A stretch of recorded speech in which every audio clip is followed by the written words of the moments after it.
Ladies and gentlemen, I hope you're all doing well, and welcome to our Land Battle with Capture Points tournament. So a very cool mod made by Gojira and Umais, and it essentially adds, excuse me, went down the wrong pipe. It essentially adds a capture point to land battles, which is pretty cool.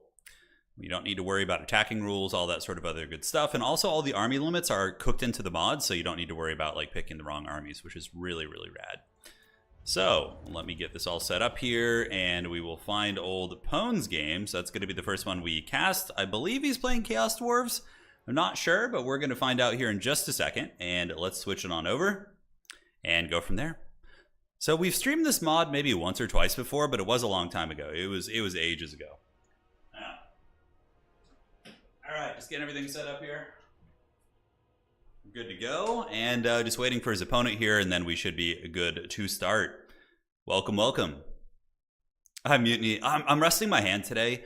I was up till, pretty late last night, and I was painting for like a good 5 hours. So my hand is a little bit beat up, and I didn't want to push it too much. So that's why I'm not playing today. But I will be playing in the future tournaments, of course. Yeah, we got the professor here. He's on the Chowie. Land battle with capture points, and there's custom maps made for it also. So many of them are ported over from the Total Tavern map pack, from what I can tell. Let me see. My opponent has a different name website rather than Discord, so this could be all right. Let's see. So Pone's opponent is all right. Did you find him? Just making sure Pone has been able to find his opponent. If not, we can go watch Subutai's game. Did he respond? Okay, aces. Aces. So we're going to be doing Chowie in the first match. And, Pone's playing this guy. Oh, yeah, this guy's really good. Yeah. This guy's a solid dwarf player. So this should be an interesting one.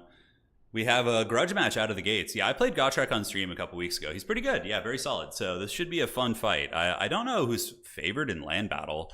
In domination, I kind of have a topical understanding of how this goes. But as far as like land battle with capture point, man, it's a whole new beast, right? Thank you for finally hosting one of these tournaments. Yeah, no, it seems like a very cool mod. And if it's something people enjoy, we could do it more often. Stoked on the Old World channel. Me too. That's going to be starting mid to late January. So I'm expecting to shoot the first battle report. We need to switch off this in mid to late January, and then we'll go from there. Evan, how's the Old World? Yeah, so it's going good. Last night I painted up 3 great swords and a Grand Master of the Empire, which is not in Total War. It probably is going to come in the mod. So in Total War, in tabletop, the Empire has access to a character called a Grand Master and a Chapter Master. I forget what the name is, but it's like a duelist general type character. He's really cool. So if you mix him in with the unit of whatever you mix him in with, the unit that you add him to gets immune to psychology.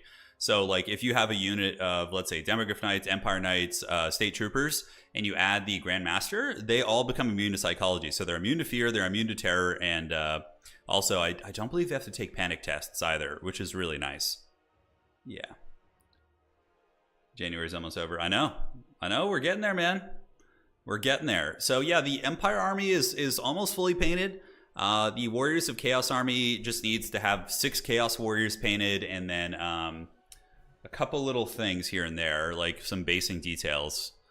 And then my wife is working on Tomb Kings, so she's getting them set up. So we'll be launching with 3 armies out of the gates. And Subutai, who's actually playing in today's tournament, he's playing Beastman in tabletop. He lives near me, so we're going to play some matches. It'll be really fun. So there'll be a good range of games you get with those 4 factions out of the gates. And then we're going to add Wood Elves and Dwarves. Will probably be the ones that we add. Hey, thank you, Connor. I really appreciate that, man. What's up, Turin? Thanks for the tourney. You're welcome. You playing today? You just watching? You hanging out? Thank you. It's very generous of you. Let me make sure there's no admin stuff that needs to be done, and it looks like we are good to go. Yep. Gotrek is ready. Professor Pone making his final picks. How does movement feel in the Old World? It's hard. Movement in Old World is very complex. Like, because if you want to like turn a unit, like pivot them, wheel them, that requires a degree of your movement. So you really have movement is very important in Old World to make sure your flanks aren't exposed, because in 40k, if you charge a unit of, there is no rear or side flank to a unit in 40k, really. So if you charge like a, let's say, unit of Space Marines from the back, visually speaking, it has no benefit for you. Whereas in this game, if you flank a unit in their formation, it gives you a bonus to the combat results. So if you flank them on the side, you get +1, and the rear I think is +2, if I'm not mistaken, or 3. I have to double check the rules. So flanking is really important, which I love, and I feel like the tactical depth is really cool in Old World. Yeah, it's a blast. It's a great game. Yeah, the mod prevents rule breaks from armies. Correct. So you can't rule break. And also there's no attacking rules because there's a capture point. So if somebody wants to just circle around the map and not do anything and just, shoot you with spells or whatever, then you're just going to win on points or have a chance at winning on points. So Pwn already in a little danger out of the gates with the build, I think. He went with the Train of Doom, and there is double dwarf cannon, which is going to be very good against that train if Pwn doesn't like micro it super sweaty or have some way to shut down that cannon. But we'll have to see how it goes. It's going to be risky. So here we are, ladies and gentlemen, in the first tournament match of the day, spawning on the west side of the map. It is going to be Professor Pwn with his Chowizar Legion. So he's got a whole battle line of very angry heretic dwarves. Some elite infantry mixed in. He does have the Chaos Dwarf Warriors with great weapons, which will outmuscle a lot of basic Dwarf Warriors, but not by that much. And he does have the Immortals. Immortals can do some work, but again, are going to be a big target for the cannons. And last but not least, we have the Kadai Fireborn and Chaos Dwarf Blunderbusses, as well as the Demon's Tongue. So Demon's Tongue, this thing is an absolute destroyer, but it's also very vulnerable against Dowie cannon. So if the dwarf player comes in with cannons and karate chops this thing, you're going to have a very bad time. I feel as if against regular dwarves, if you're playing Chaos Dwarves, you're probably going to want to go wide and maybe use Bull Centaur Renders. Bull Centaur Renders are very hard to kill, even with cannons. I find that cannons miss them a lot, so that might have been a safer pick, but we'll see. I mean, maybe old Pwn Dog can pull it out with some very sweaty micro. Should be fun. Feel like the cap weight was never that important. Yeah, it does take a long time to win with this, but they've added some, yeah, let's see. Unlocks after, let's see. Yeah, unlocks after 14. Is that saying after 14 minutes? I'm pretty sure it unlocks right away. So maybe that's just a little bit of a text thing there. So this will unlock right away, and it also speeds up. So apparently the points that you get from the capture weight, they speed up if nobody's like, if there's inaction. So they were able to program that into the mod, which is pretty interesting. So Chowie Dowie. Yeah, and this dwarf player is very good too. I played against him before. He's solid. He's doing the dreaded pencil formation, which is going to be mitigating the surface area that you are going to be getting hit. We got double cannon as well as a flame cannon back here. So Pwn will probably be wishing he had a lot more Wolf Riders, things to try and slip in here and dive these artillery pieces. Because, like, here's the thing. If Pwn were able to shut down the cannon somehow magically, then the game would just be over, right? Because this army doesn't really have any tools to deal with the train outside of, I guess, a brimstone gun. Does Pwn have any anti-air in his army? He might not. He does. Okay, so he does have one Chaos Dwarf Blunderbuss. Yeah, second cap makes it go faster in these situations. Got it. The second cap unlocks after 14 minutes or between 3 to 14 if people are not engaging very actively. Understood. Very cool. It's awesome to see the community kind of exploring these ideas and seeing, what are some nice middle grounds between land battle and domination. So Pwn's strategy is going to be to gather up his forces like so and then just move up and attack. So it's going to kind of look like that when he moves in. Sneaky Vanguard in the back. It is going to be some Hobgoblins. I would imagine the Dwarf player will probably see that out of the gates, and both players are going to be moving forward. Can Astrogoth put this game on his back? He does have the Hammer of Hashut and the black, and then the activated Hammer. Hellhammer is not a bad ability. You can use it down the line of like Dwarf Warriors, and it'll do some pretty substantial damage for sure. I think with Astrogoth, you have to move in and dive and just try and shut down a cannon, because otherwise that train is just going to get wrecked, and that thing is so expensive. The Demon's Tongue is really quite pricey. So we see the dwarves moving up. They started off in the pencil formation, but now they're going to be switching into the main battle line, so they're going to be going into standard rank and file. And it looks like they're going to be 4 ranks deep. Playing Old World a little bit has made me interested in the depth of the ranks and all that good stuff like that. Nonetheless, we do see the big man moving in. Astrogoth's getting shot by cannons. You need to juke a little bit, run side to side. But on the upside, like, here's the thing. Like, if this train gets in and just blitzes back there and is microed effectively, it's going to be pretty disruptive. Are we going to see the Hellhammer come out of the gates with Pwn? Immediately see the Flamethrower train actually getting some nice damage into miners, but again, they're chaff units, so not a huge deal. The other miners in the front getting hit pretty hard. And now the Doom train. Is it going to head back here? We do see the Wolf Riders of Professor Pwn in the back lurking, and the rest of the army is going to be advancing up. So it is going to be a blunderbuss backed up by some Kadai Fireborn and a good quality infantry corps for sure. If Pwn can not lose his important characters here, he might be okay. So he does do some topical damage against that one miner unit. Not bad at all. And now we're going to have a bit of a duel of fates here. Now, Astrogoth can definitely put some hurt on Thoric if he pops his Black Hammer of Hashut, but it looks like he's not going to be using that right now. The train is getting hit by this Brimstone, and the shotguns from old Pwn Dog need to come over here, so he needs to get the Chaos Dwarf Blunderbusses and go after them.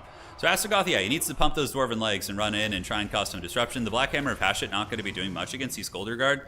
It should do a little bit of damage, but yeah, it's just going to tickle their pickle. You want to use that against like bunched up infantry units that have higher unit count, but we do see the Demon's Tongue getting wrecked pretty badly as Gotrek Starbreaker does pull ahead, and one objective has been captured, and now it is on. So they're going to keep rolling. The Chaos Dwarf's going to be closing the distance. Blunderbusses are going for the big flyer in the sky, and now the Flamethrower train is getting into the secondary. There is a chance that Pwn's infantry army could overwhelm the dwarves here. That's certainly on the table. Astrogoth is raid bossing pretty good. He's tanking it quite well, and we do get some Pwn with the sneaky Hobo Goblin. So he does get the Hobo Goblins on top of a cannon, and potentially also this Flame Cannon as well. If you can shut down that Flame Cannon, that's going to be pretty big. Although it looks like they do end up getting broken, but they do knock one of the cannons offline. Flamethrower train moves back there and does get a nice engagement. Oh man, that thing did good damage, and Pwn Tokyo drifts it away at the last second to avoid the Slayers. Blunderbuss is creeping up, and we do have some Chowie flanking around the side, so he's going to be trying to get around the backside of the Dwarven formation. Astrogoth, you know, he's alright. He's got about 3,600 HP, and he's raid bossing here. Kadai Fireborn going to be sweeping into the secondary. The the Dowie artillery line still seems to be in good shape, and it is shooting at the Fireborn here. We could see a break of these minor infantry. They're getting a little bit beat up as the Blunderbusses are very, very close to hitting their mark here. Flanking coming around the side, so we see that and that. So that could be a good position. It depends on how much damage Pwn takes here. Losing the Iron Demon here is going to be really, really unfortunate. It is doing some respectable damage on the way out. Probably about 800 value so far, I would wager. But I think it is going to be going down to the combination of the Slayers and the Brimstone guns. But now the Chowie have broken through the front line. No surprises. Mostly chaff-centric. So if Pwn can re-rally all these units and start pushing into the secondary, he might have a chance here. It's got to be dodgy, certainly behind the Bounce of Power. The objective is owned by the Chaos Dwarf, so you can see that is going. And it is a variable here, but it takes a lot longer. It's mainly there to prevent like draw kiting and different things like that. So Astrogoth, this would be a really good flame hand, or the Hellhammer right there. So here it comes, and that's going to be a fat Hellhammer. It's going to thwack those guys right in the head. Does some okay damage. Slayers were mostly able to dodge that. So for Pwn at this point, just keeping Astrogoth alive and making sure you don't lose him is going to be one of the more essential elements of a potential victory. It looks like the Gyrocopter did get taken down, and now the Dowie Tsar have moved into the secondary lines. But Astrogoth needs to not get karate chopped here. You need to keep him away from the Dragonback Slayers. Granted, he is infantry sized, so he doesn't suffer from the anti-large bonus. That's not going to be too bad. One cannon's going to get taken offline, and the other cannon's still functional. Flame Cannon is also still online. Does Pwn have his wolf doggies rallied somewhere? I don't believe so, and we do see Astrogoth fleeing through the backfield. That's going to be a Rune of Wrath and Ruin, and does some respectable damage. As one cannon is taken offline, the other cannon is shortly going to be taken offline as well, and that's going to be a lot of value lost for the regular Dowie. That is for sure. So here comes Chaos Dwarves. They're going to be pumping those Dwarven legs up into the secondary, and with good micro, they should get there. The Flame Cannon does get a really, really cost-effective shot there in the fourth quarter, but those Dowie Tsar infantry are going to be holding on with 19 leadership, while the Blunderbusses turn their sights onto the Gyrocopter, which has a little bit of ammo left. And how's the rest of the battlefield looking? I mean, honestly, pretty scrappy game. It's going to be a close one. I do think the Dowie maybe have a slight edge because of Thoric, but I don't know. It's hard to say. We do see Skulder Guard getting chased down. Pwn microing very, very sweaty here as Foghorn Leghorn moves in and drops a nice little beat down here on the Skulder Guard, stomping the yard with his big old, Dowie feet there. Chaos Dwarf Warriors moving up from the secondary. Chowie Tsar, Chaos Dwarf Warrior, great weapons, shutting those down. He needs to get on that Flame Cannon. The Flame Cannon is one of the biggest problems here in the game. Astrogoth getting shot a little bit, but seems to be okay. As the Dowie Tsar infantry look like they might be able to pull this out. As long as Pwn doesn't blunder Astrogoth, I mean, he should just run with Astrogoth right now and like run in circles in Benny Hill. Because that's the only way he really loses, in my opinion, is if Astrogoth is too beat up to help with Thoric in the late game. That Flame Cannon being kept online, too, is huge. Currently sitting at about 1,400 value. He really needs to shut that thing down. That's like the one thing that's keeping the Dwarves in this game. If that Flame Cannon had been shut down a minute ago, I think that the Dowie Tsar might have actually had a good chance here. So here comes the Flame Cannon. Yep, blasted away, probably up to 1,500 value right now.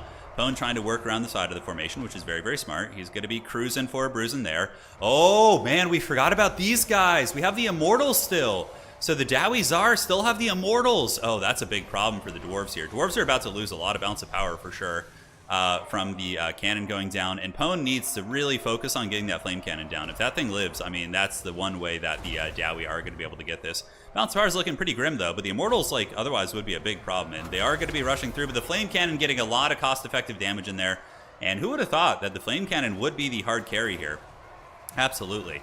And looking at the points, the Chaos Dwarves do, of course, have the objective here, but I don't think it's going to be coming to that. I think that they're going to get cleaned up, and we do see old Astrogoth Ironhand trying his best. He's trying to force his way to that Flame Cannon, which is a smart play. I think if the Flame Cannon had been shut down like 2 minutes ago, we have a different game. But it's been able to just keep cleaning up these very tattered Chaos Dwarves as the game does go here. Immortal's still shooting away.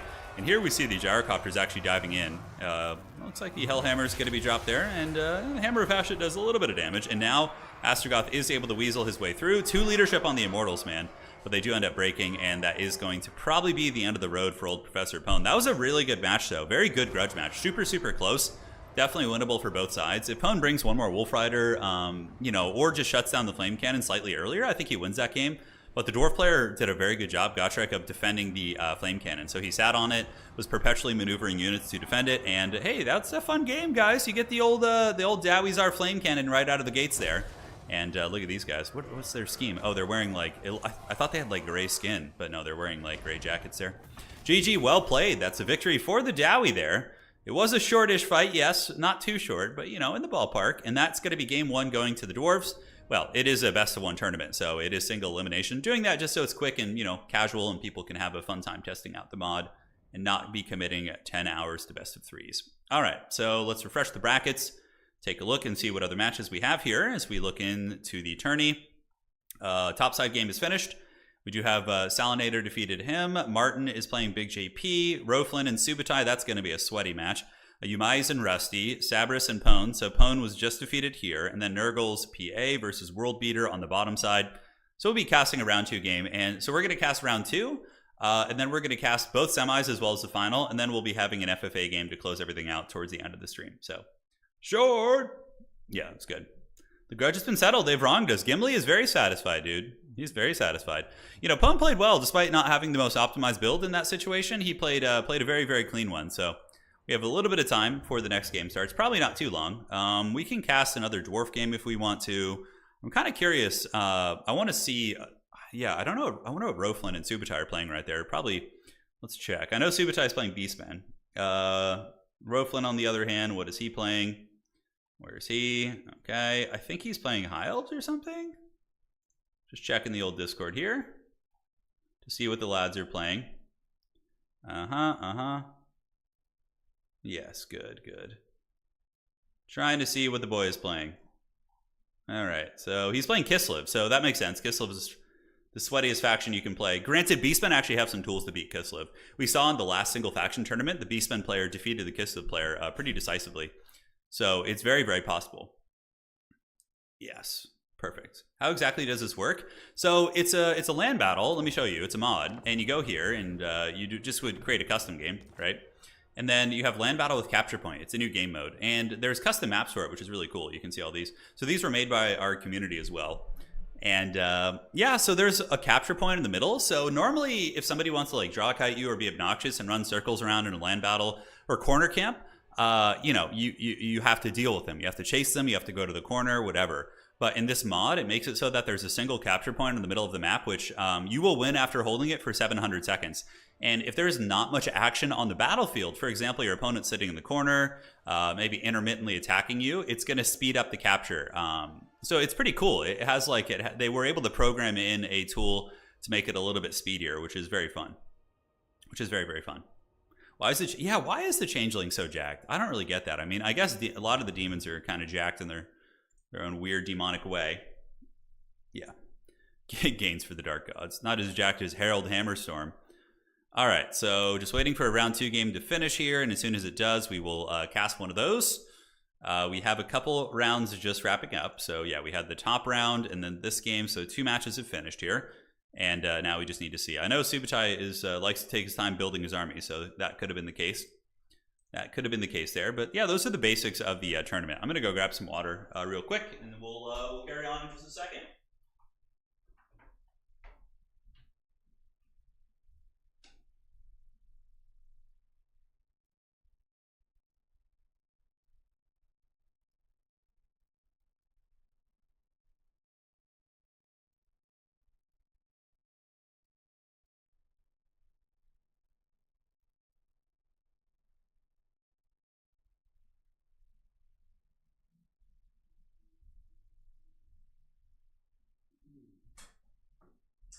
I'm back in business, baby. Let's party. Let's have some fun. Let's see if we got a round 2 game ready to go. And go from there. All right, so checking this. Seeing how we're looking. And there should be less downtime after this, for sure. There should be less downtime.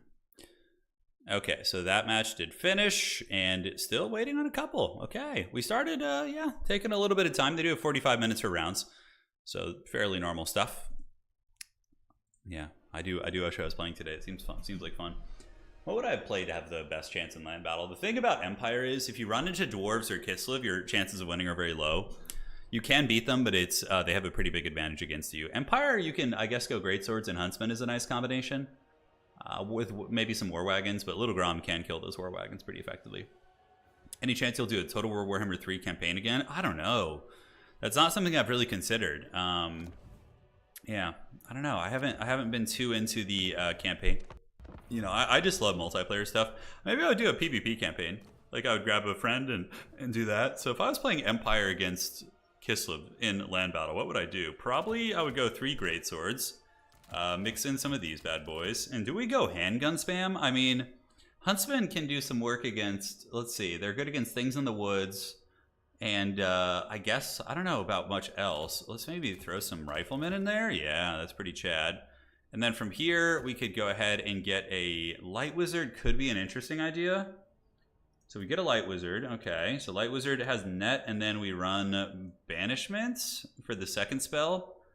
Although that feels so janky. You could actually just go Marcus even, just to get that net. Yeah, so if like some cavalry try and dive in the backfield, you got Marcus back there. I think that's a little bit better. Then we can go Lore of Life, go Earthblood. Since we have 3 Greatswords, I think you're going to want the Earthblood, and Awakening of the Wood is going to be okay for just like triggering Life Bloom. Put you on a horse here. Yeah, everything's good, man. Everything's good. Life's great. A Siege tournament? Oh my god, yeah, that Siege tournament was so haggard. I wouldn't be opposed to it, just as like a casual fun thing. But Sieges are just so janky. They're so haggard. Oh my god. Yep, still waiting on a game. It looks like we have a couple more winners, but no pockets of 2. So, against Kislev, can Hammer of the Witches beat Little Grom? That's my only thing. You need Empire Knights, probably as a roadblock. Yeah, I think you need those. And it's so weird without War Wagons, so maybe 1 Grenade Launcher, although Grenade Launchers are pretty bad against Kislev because all the hybrid shooting, I think, is really problematic. And then a Demograph Knight with a Halberd could be a nice find if we could maybe mix in one of those. So we throw in the Demi Halberd just to be like a backfield sweeper. Marcus has net. You got the goodies here. Power Stone we can cut and get 1 more spear unit, although it looks like we are limited on this particular mod, so... Yeah, Power Stone's pretty useful, though. Gives you a fair amount of WOM, a fair amount of Winds of Magic. Maybe 3 handgunners is adequate. Maybe 4 is a little bit too many. Then that leaves us with 800. As far as this goes, we could get like an Outrider, Pistolier, or something like that. A single Great Cannon. We would have to advance on a Little Grom, which kind of sucks. You know, but one cannon against Little Grom. I can't help but think Little Grom would find a way to win that. You know? I can't help but think that. Have you ever done sub-commanders in any Total War game? Yeah, like where you have one player control the cavalry. We've done like streams like that, not streams, but games like that a long time ago. Hot seats for Hom 3, yeah, those were the times. 90s gaming was great, dude. It was pretty magical. All right, so we're gonna cast another game now. We're gonna do Rusty versus Raced. So let's go find that lobby, and let me message those bad boys and get that one. All right. So, hey, lobby code, please. All right, so messaging the lads, and we're gonna get into another game here. All right, and we're gonna cast this one. Let's see if there's any drama. I don't think so. Nope, I'm being pinged from another section of the Discord, so all good. Topics, okay, that's a very random question. So thoughts on airsoft versus paintball? Personally, I enjoy airsofting more. I've been airsofting many times. I don't know, the way that paintball guns look just kind of takes me out of it, you know? I don't know. Whereas airsofting, I really like the aesthetic of it, and yeah, I don't know. I like airsofting more. All right, let's see here. All right, so they sent me the lobby code. Let's go find this and join with code here. And let's get into this lobby. In Rusty's lobby, okay. Cool. So there they go. So we got Vampire Counts versus Bretonia on the Glacial, not Glacial Lake. It should be a different map. So make sure, hopefully they'll get the map right here. Yeah, but I used to go airsofting a lot as a kid when I was maybe like 13, 12, around that age. No, I'm not an operator, no. No, I just thought it was, I just like the aesthetic of it more, yeah. Kislev is definitely going to be pretty strong. No, it's High Elves versus Warriors of Chaos. And it is going to be Borderlow Brook. Are we on the correct game mode? It looks like we are. Maybe? Yeah, there they go. Okay, you had to switch on over. So Borderlow Landing. There they go. All right. So we have the correct map, and it's going to be High Elves versus Warriors of Chaos. So cool. We're getting some good, diverse matchups today. Getting a range of factions in there so we can see what's cracking. How is Nakai right now? He's okay. Nakai has a place with, like, monster blobs. So if you're playing, like, a Dread Saurian and Nakai against, like, Vampire Counts or somebody who doesn't have good shooting, it's not bad because he gives your monsters near him perfect vigor, right? So if you have Nakai chilling with, like, a Dread Saurian, it's not going to get tired the entire game, which is actually reasonably strong. It's reasonably strong. Yeah. Not bad at all. I kind of want to try Airsoft someday, but the whole replica... Yeah, it's fun. It's fun. It's a fun thing. I mean, I was playing, you know, Airsoft in the late 90s, early 2000s, and, you know, when you're a kid playing that game, we did some wild stuff. Like, we had our Airsoft guns, and then we also... well, I didn't have one. I borrowed one from my friend. We had we got trash can lids and made shields, and then we would make medieval weapons with, like, so you would get like a little piece of wood, like either a thick stick or, like, not like a 2x4, but, you know, like a longer wooden, you know, piece of scrap wood, and we would tape the end with masking tape as well as regular tape, and we would make, like, medieval clubs. So we would have airsoft guns, and then we would have trash can lids and, like, medieval clubs that were made out of, like, masking tape. And we would, like, tape pillows to ourselves to make, like, body armor. It was the most haggard shit. But I mean, that's what the 90s was like. It was wild, you know? Your parents would just be looking out the window while you're, like, clubbing each other and shooting each other with airsoft guns. And, you know, kids wouldn't be wearing masks. So the BBs could, like, hit you right in the eye if you're not careful. We got lucky. Nobody ever had that happen. But, yeah, 90s were wild, man. Parents didn't really, you know, keep tabs on you as much, I suppose. You know, I have friends who have kids now, and they're a lot more protective for sure. Yeah, 90s was rad, man. Yeah, the Slant of Life is probably better in a lot of matchups, but arguably in a couple, like the Fire Slant can be very good against Undead. So if you're playing like Tomb Kings, going for a Fire Slant to Burning Head down the troops might be better. Oh, we had Dodgeball too. We had Dodgeball at school, yeah. And it was like straight up the stereotype bullying Dodgeball as well, you know? Oh, yeah. I don't know. I haven't been following the NFL too much. I lost interest in it a long time ago. There was like a revelation I had in my early 20s where I was kind of like, these are just mercenaries. I mean, you know, like I would get really into a team, and then like a player would like get paid more. He would go play for their rival and come back and play against a team I liked. And I'm like, dude, this is lame. It's just like, they're not playing for anything. They're just mercenaries. That's why I prefer, like, I probably prefer college ball more, even though they still are recruited to an extent. As well as UFC and those type of things where you can get behind the individual athlete because they're just playing for themselves. Yeah. Yeah. All right. So yeah, High Elves here, probably going to be Imrik with healing, I would guess.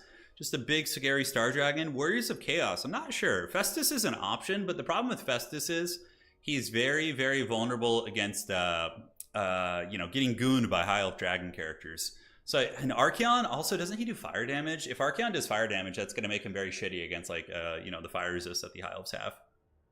Yeah. Baseball is worse. I'm not surprised. Yeah, I'm not surprised. Yeah, so, like, that's why I loved high school football. I mean, I played high school football, and for me, that was so fun. It was like, you know, you'd wake up on a Saturday morning, and it kind of felt like you and your buddies were going to battle to represent your tribe, your high school. That was really fun. I love that. That was, and like, you knew all the kids went there. They were invested in it. Yeah. So college football is the same now. Yeah. I'm sorry. I'm sorry to hear that. It sucks, you know. But yeah, I've not watched football in a long time. Let me make sure there's no admin questions. Looking good. No drama. We got messages here. Okay. How do I turn on unit caps? Okay.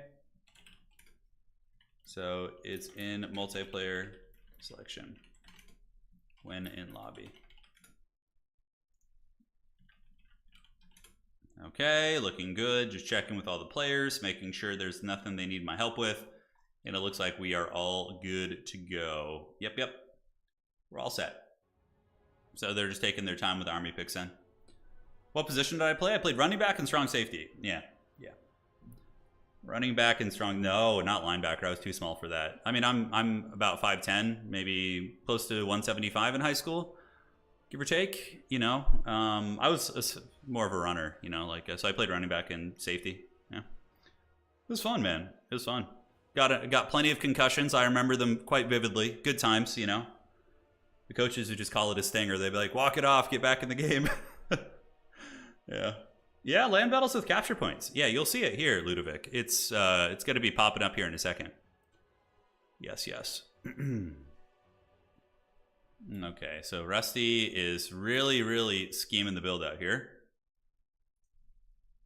Sounds good. We will have more. Just chatting with some of the players here, making sure they're all squared away. All right, good. We'll, of course, be ending today's stream with a glorious FFA match, as you all know and love, so that will happen. The dreaded concussions, yeah. Oh, yeah, man, that's what it's all about, you know?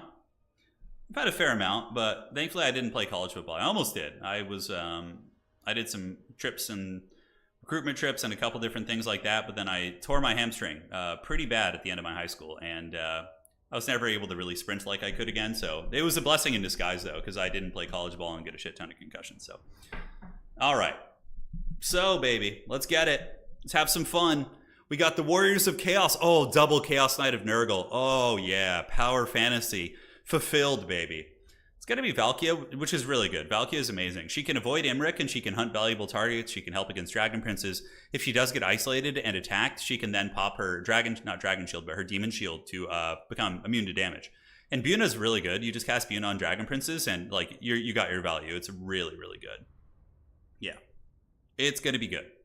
So aside from that, a couple Chaos Warriors with Great Weapons mixed in with Marauders. Marauders are, you know, good arrow chaff.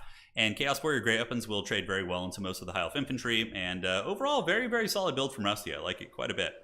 So again, just a bit of a refresher as we load in here. A big core of Marauder Horsemen, which are very essential for contesting the mobile game and dealing with skirmishers and also poking Imric.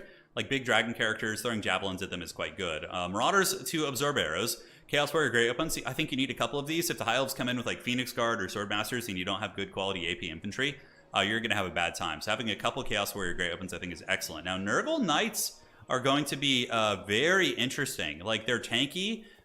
They don't do a ton of... I mean, their damage output is, I guess, as good as any other Chaos Knight for the most part. But they have poison. Dragon Princes should beat them in combat, but they should also be very hard to kill for a lot of the spears and bows and things like that. So... very curious to see how the Chaos Warriors of Nurgle do. Deathcaster with Buna, which is standard against High Elves. High Elves like to bring some good quality units, so having the Buna for them is very good. And that's it. So for the High Elf army of Raced here, it is going to be Illyrian Reavers. So we do have two of them, one of which is going to be the Heralds of the Wind. And yeah, these are good for poking. They typically are superior to Marauder Horsemen in the dueling aspect, so these guys can go one-on-one with the Marauder Horsemen, keep them at distance, and if need be, fight them in melee too, because Reavers have very good combat stats. So standard stuff here, we got Imric as well as the Mage of Life, so there's going to be a healer, and Imric is going to be receiving those heals. Single Bolt Thrower. Bolt Thrower won't be bad against like Chaos Knights and Horsemen and things like that, and I'm trying to think what... Okay, maybe this is like a tech against like the Mutalith Beast. I think it is. Yeah, to deal with the big beastie. And on the far side, we do have White Lions of Grace, which are a good quality AP unit. And Chaos likes to bring a little bit of armor. Fireborn are also great. They have fire resist, I believe. So if they do end up fighting, you know, like Archeon or something like that, they're going to be resilient. But yeah, good anti-large fighter, can fight Muty Beasts, can chase down Chaos Armored Trolls, which are very common. So I do like this pick here by Raced. Should be quite a bit of fun. All right. So, one last question before we get in. I have read The Lords of Silence, the Death Guard book. It's pretty fun. I definitely prefer fantasy to 40k, but I like 40k as well. I like fantasy quite a bit. Tech versus Hell Cannons? I suppose so. The thing is, this thing has pretty short range. It only has 380 range. Hell Cannons have 450, and you have to remember the map, too. On this map, a Hell Cannon could line of sight it. So wherever the bolt thrower goes, it could waddle behind this pillar and continue shooting, and it would be very disruptive. So, it would be very disruptive. So they're going to be cruising up. Here they come. Marauders in great numbers. Going to be 4 of them. I've been painting a ton of Chaos Marauders for tabletop, and I have to tell you, it is not fun. Baiting a lot of those Marauders. Valkia going to be juking the arrow shot. She doesn't get hit. And the Herald of the Wind looking to do a little bit of poking while the Hordes of Chaos advance up. Now, the capture point will be opening up here soon-ish. You can see here. Yeah, I believe the first one opens up, but the second one hasn't opened yet. So the second one opens after 14 minutes if things are getting a little bit too slow to speed up the game. So this is basically, again, just land battle with one capture point, and you need 700 seconds to win. So it's very rare people win on the capture point from what I've seen, but overall it can happen. Now, I like this a lot. Using Valkia to go after Imrik and popping the Demon Shield I think is pretty cool. If she can hit him a couple times, and she does. She gets a couple very solid connects, and then can just simply pull back and let that shield regenerate and call it a day. So Imrik gets shanked twice. Valkia takes absolutely no damage in the process. And now it's time to run. So yes, some points in chat being raised. Imrik can absolutely delete a Hell Cannon with a Breath Attack, but if the cannon is being protected by Valkia and 4 Marauder Horsemen, Imrik will probably lose 50 to 60% of his HP in doing so, if not getting routed. So you would have to be very, very cautious with that. Very, very cautious. Nonetheless, Marauder Horsemen going to be advancing up, and they do get a good little engagement there versus some of the Reavers. Reavers do take 2 casualties, and the first objective is going to be taken by the Elves. So you can see the capture point here does favor the Asur, and they are going to be holding on to the point and getting some sweet value here. Chaos is moving up, but really it's not like a huge variable here. It does take a long time to win on it. It's more so there to keep players honest, and like if somebody wants to camp in the corner, it's one way to prevent that from happening. So Valkia does have Sleipnir. Sleipnir is going to be quite good against the Storm Riders. If she can catch them sitting still and get a big Sleipnir down the ranks, that's going to be turbo cost effective. Also, White Lions could be a very good candidate for that as well. No Silver and Guard, just basic Spearman actually. So we're going to see. Valkia probably wants to save it for later, for when the fighting gets a little bit heavier. Nonetheless, the boys are moving up. Here they come. Marauder Legion's going to be advancing in, and the Chad Chaos Warriors in the back, backed up by Nurgle Chaos Knights. Oh, they're so cool. Nurgle Chaos Knights are just the coolest thing ever. Look at these bad boys, dude. Just cruising up. They're cruising for a bruising. They're moving. They are moving, ladies and gentlemen. So once again, the Marauders going to be advancing, absorbing a little bit of the arrow fire. Valkia looks like she maybe dove some of the horsemen there and got a pick. No, she didn't do any damage, but she was able to push back those horsemen ever so slightly. And now the objective is probably going to be flipping to the Warriors of Chaos. Not that it matters, but you can see it does add up, right? We're at 96 seconds here out of 700, so it can get there eventually. So Valkia, a little bit of diving here on the Illyrian Reavers. And where are these Nurgle Chaos Knights going to go is the question. Like, how are they going to play? Are they going to take a head-on fight versus the Fireborn? I mean, they could.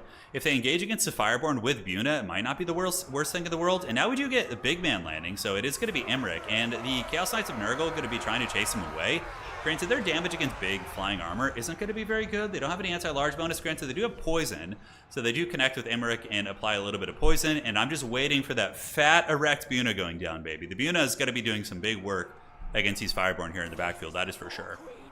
So the battle lines have collided. Marauders going to be engaging for Spears.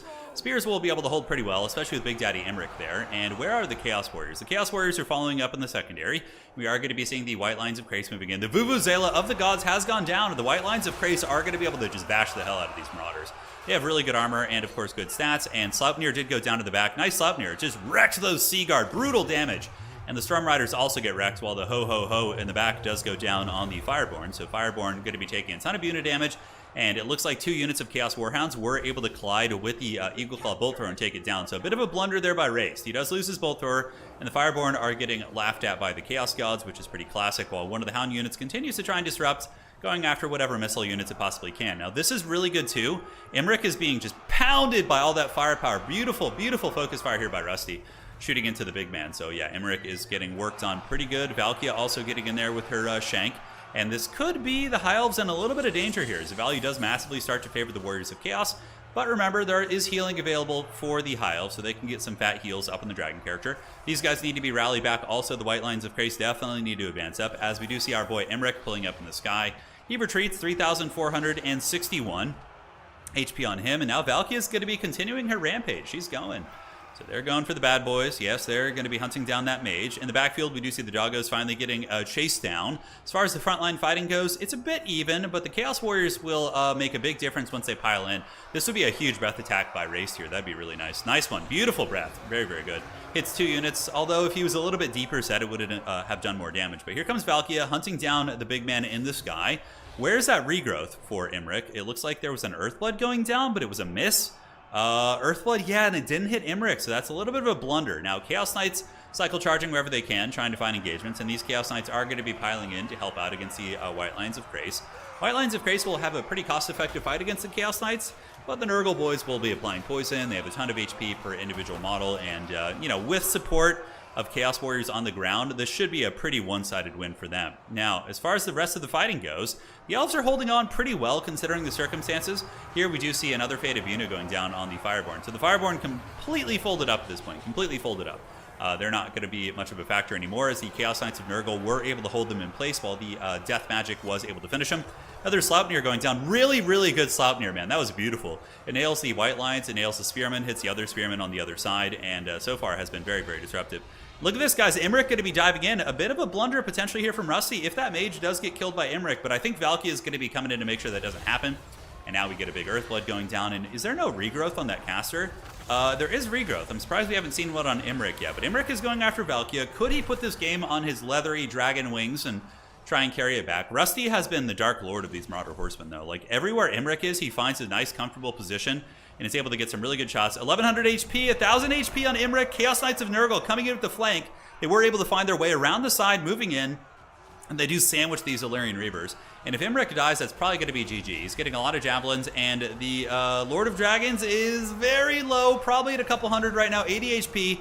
He matrixes away and is able to dodge it. I don't know how he's not breaking right now. 53, 42 HP, and Imric is going to be getting it. And down goes the Lord of Dragons. The Lord of Dragons has fallen, ladies and gentlemen.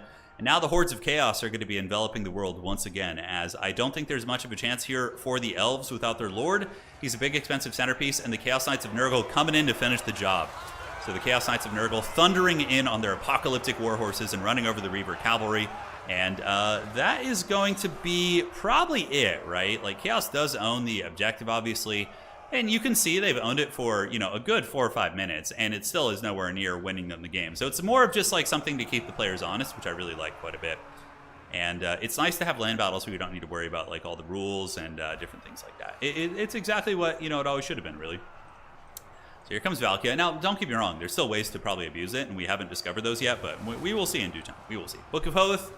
Activated Earthblood is on the floor, and that's it. I mean, there's nothing the High Elves can do. The Warriors of Chaos are just going to clean them up and butcher them to the last.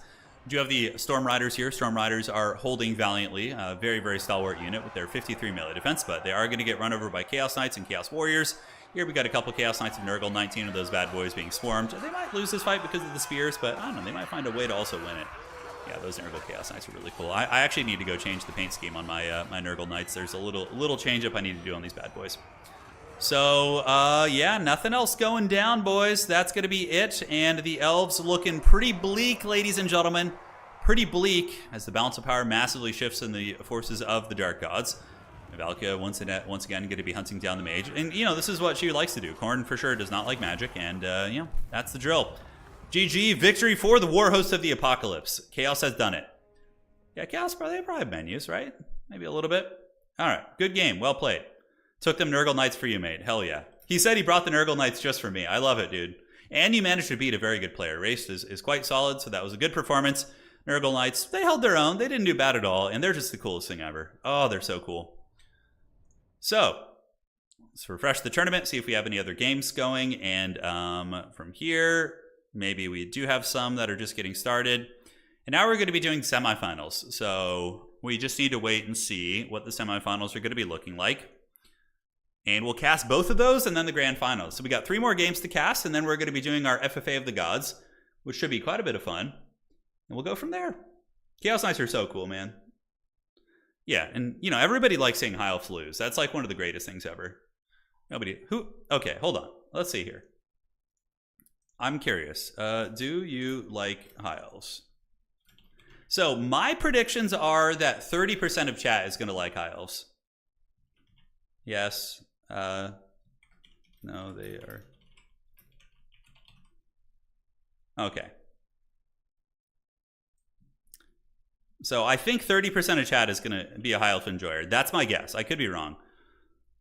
I would, you know, I have a lot of, I don't know why I have such disdain for them, but maybe just because like Dark Elves and Wood Elves are so much cooler than them. Wow, holy shit. Oh my god, I was so wrong. I was so wrong. Oh my god, I do not have my finger on the pulse of that. That is for sure. I should have checked value there. Sorry, guys. All right, so now we're here. Oh my god, I was so wrong. Wow, holy shit. The exact opposite of my prediction. Yeah.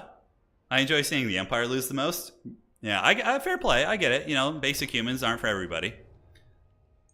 I personally like seeing Hans with his greatsword battling like giant chaos monsters. That's like my power fantasy.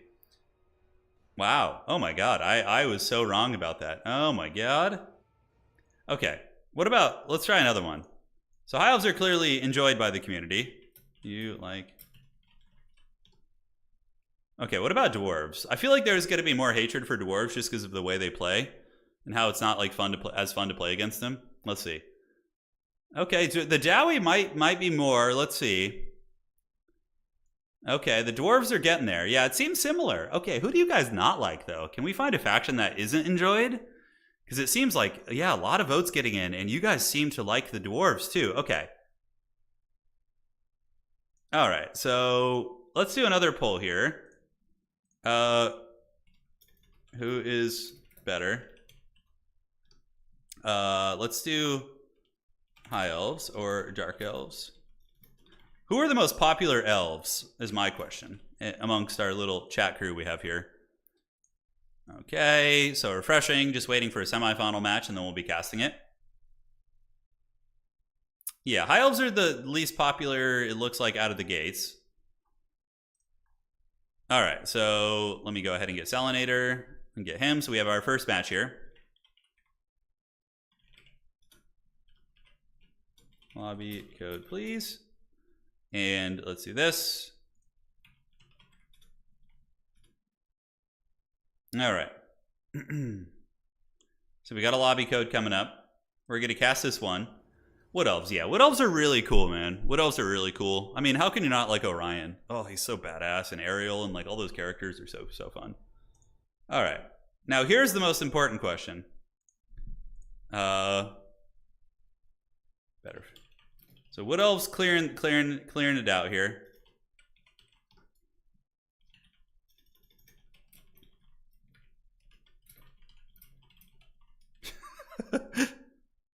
All right. So here's the next one: Empire versus high elves.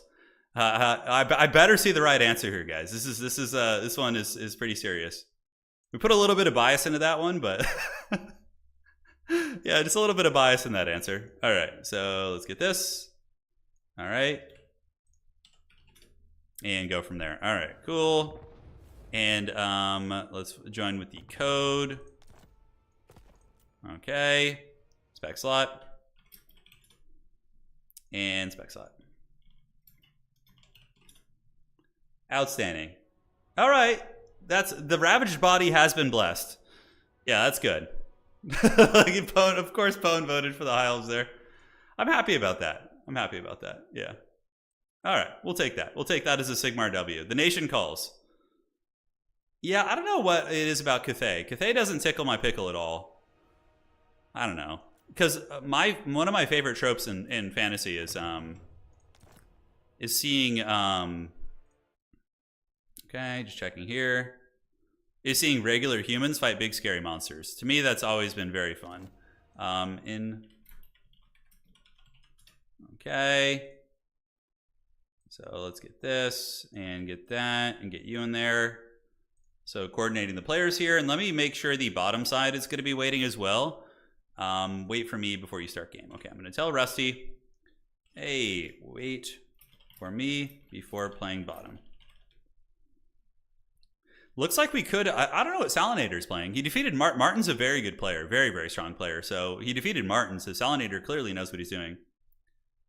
We'll cast semis. Okay.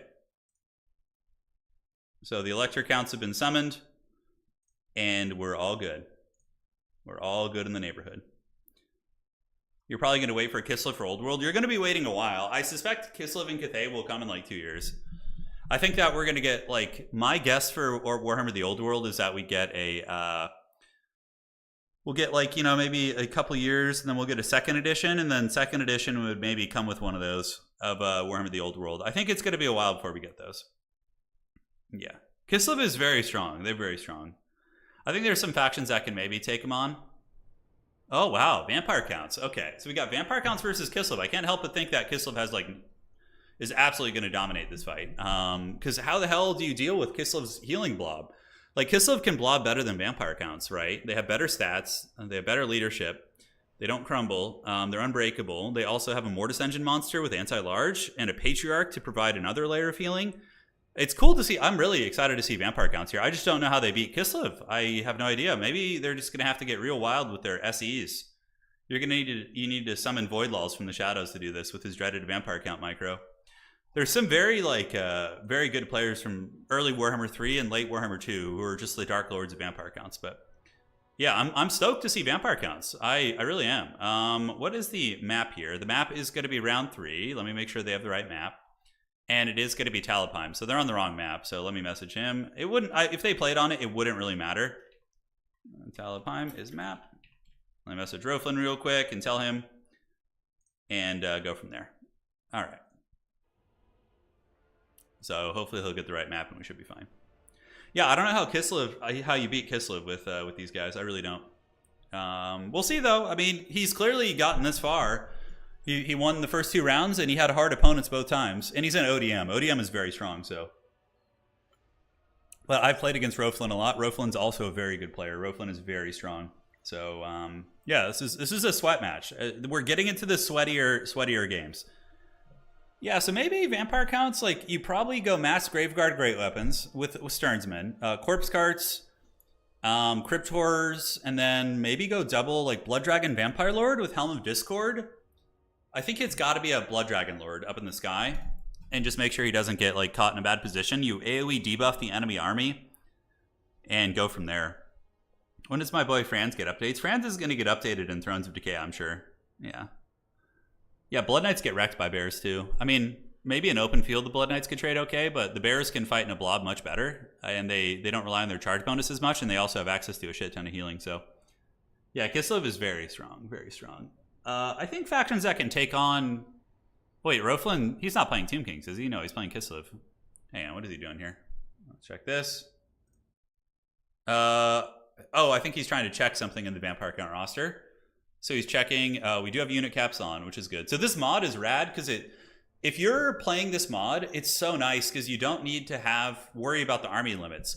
It already has the army limits from tournaments built into it. So you don't even need to think about it. You just pick your army based on whatever the unit caps allow you to pick. It's really cool. Really, really cool. What's the Empire versus Dowie matchup like? Very, very dwarf favored. Very dwarf favored. It's winnable for Empire, but it's very, very dwarf favored in my experience. I played that matchup many times.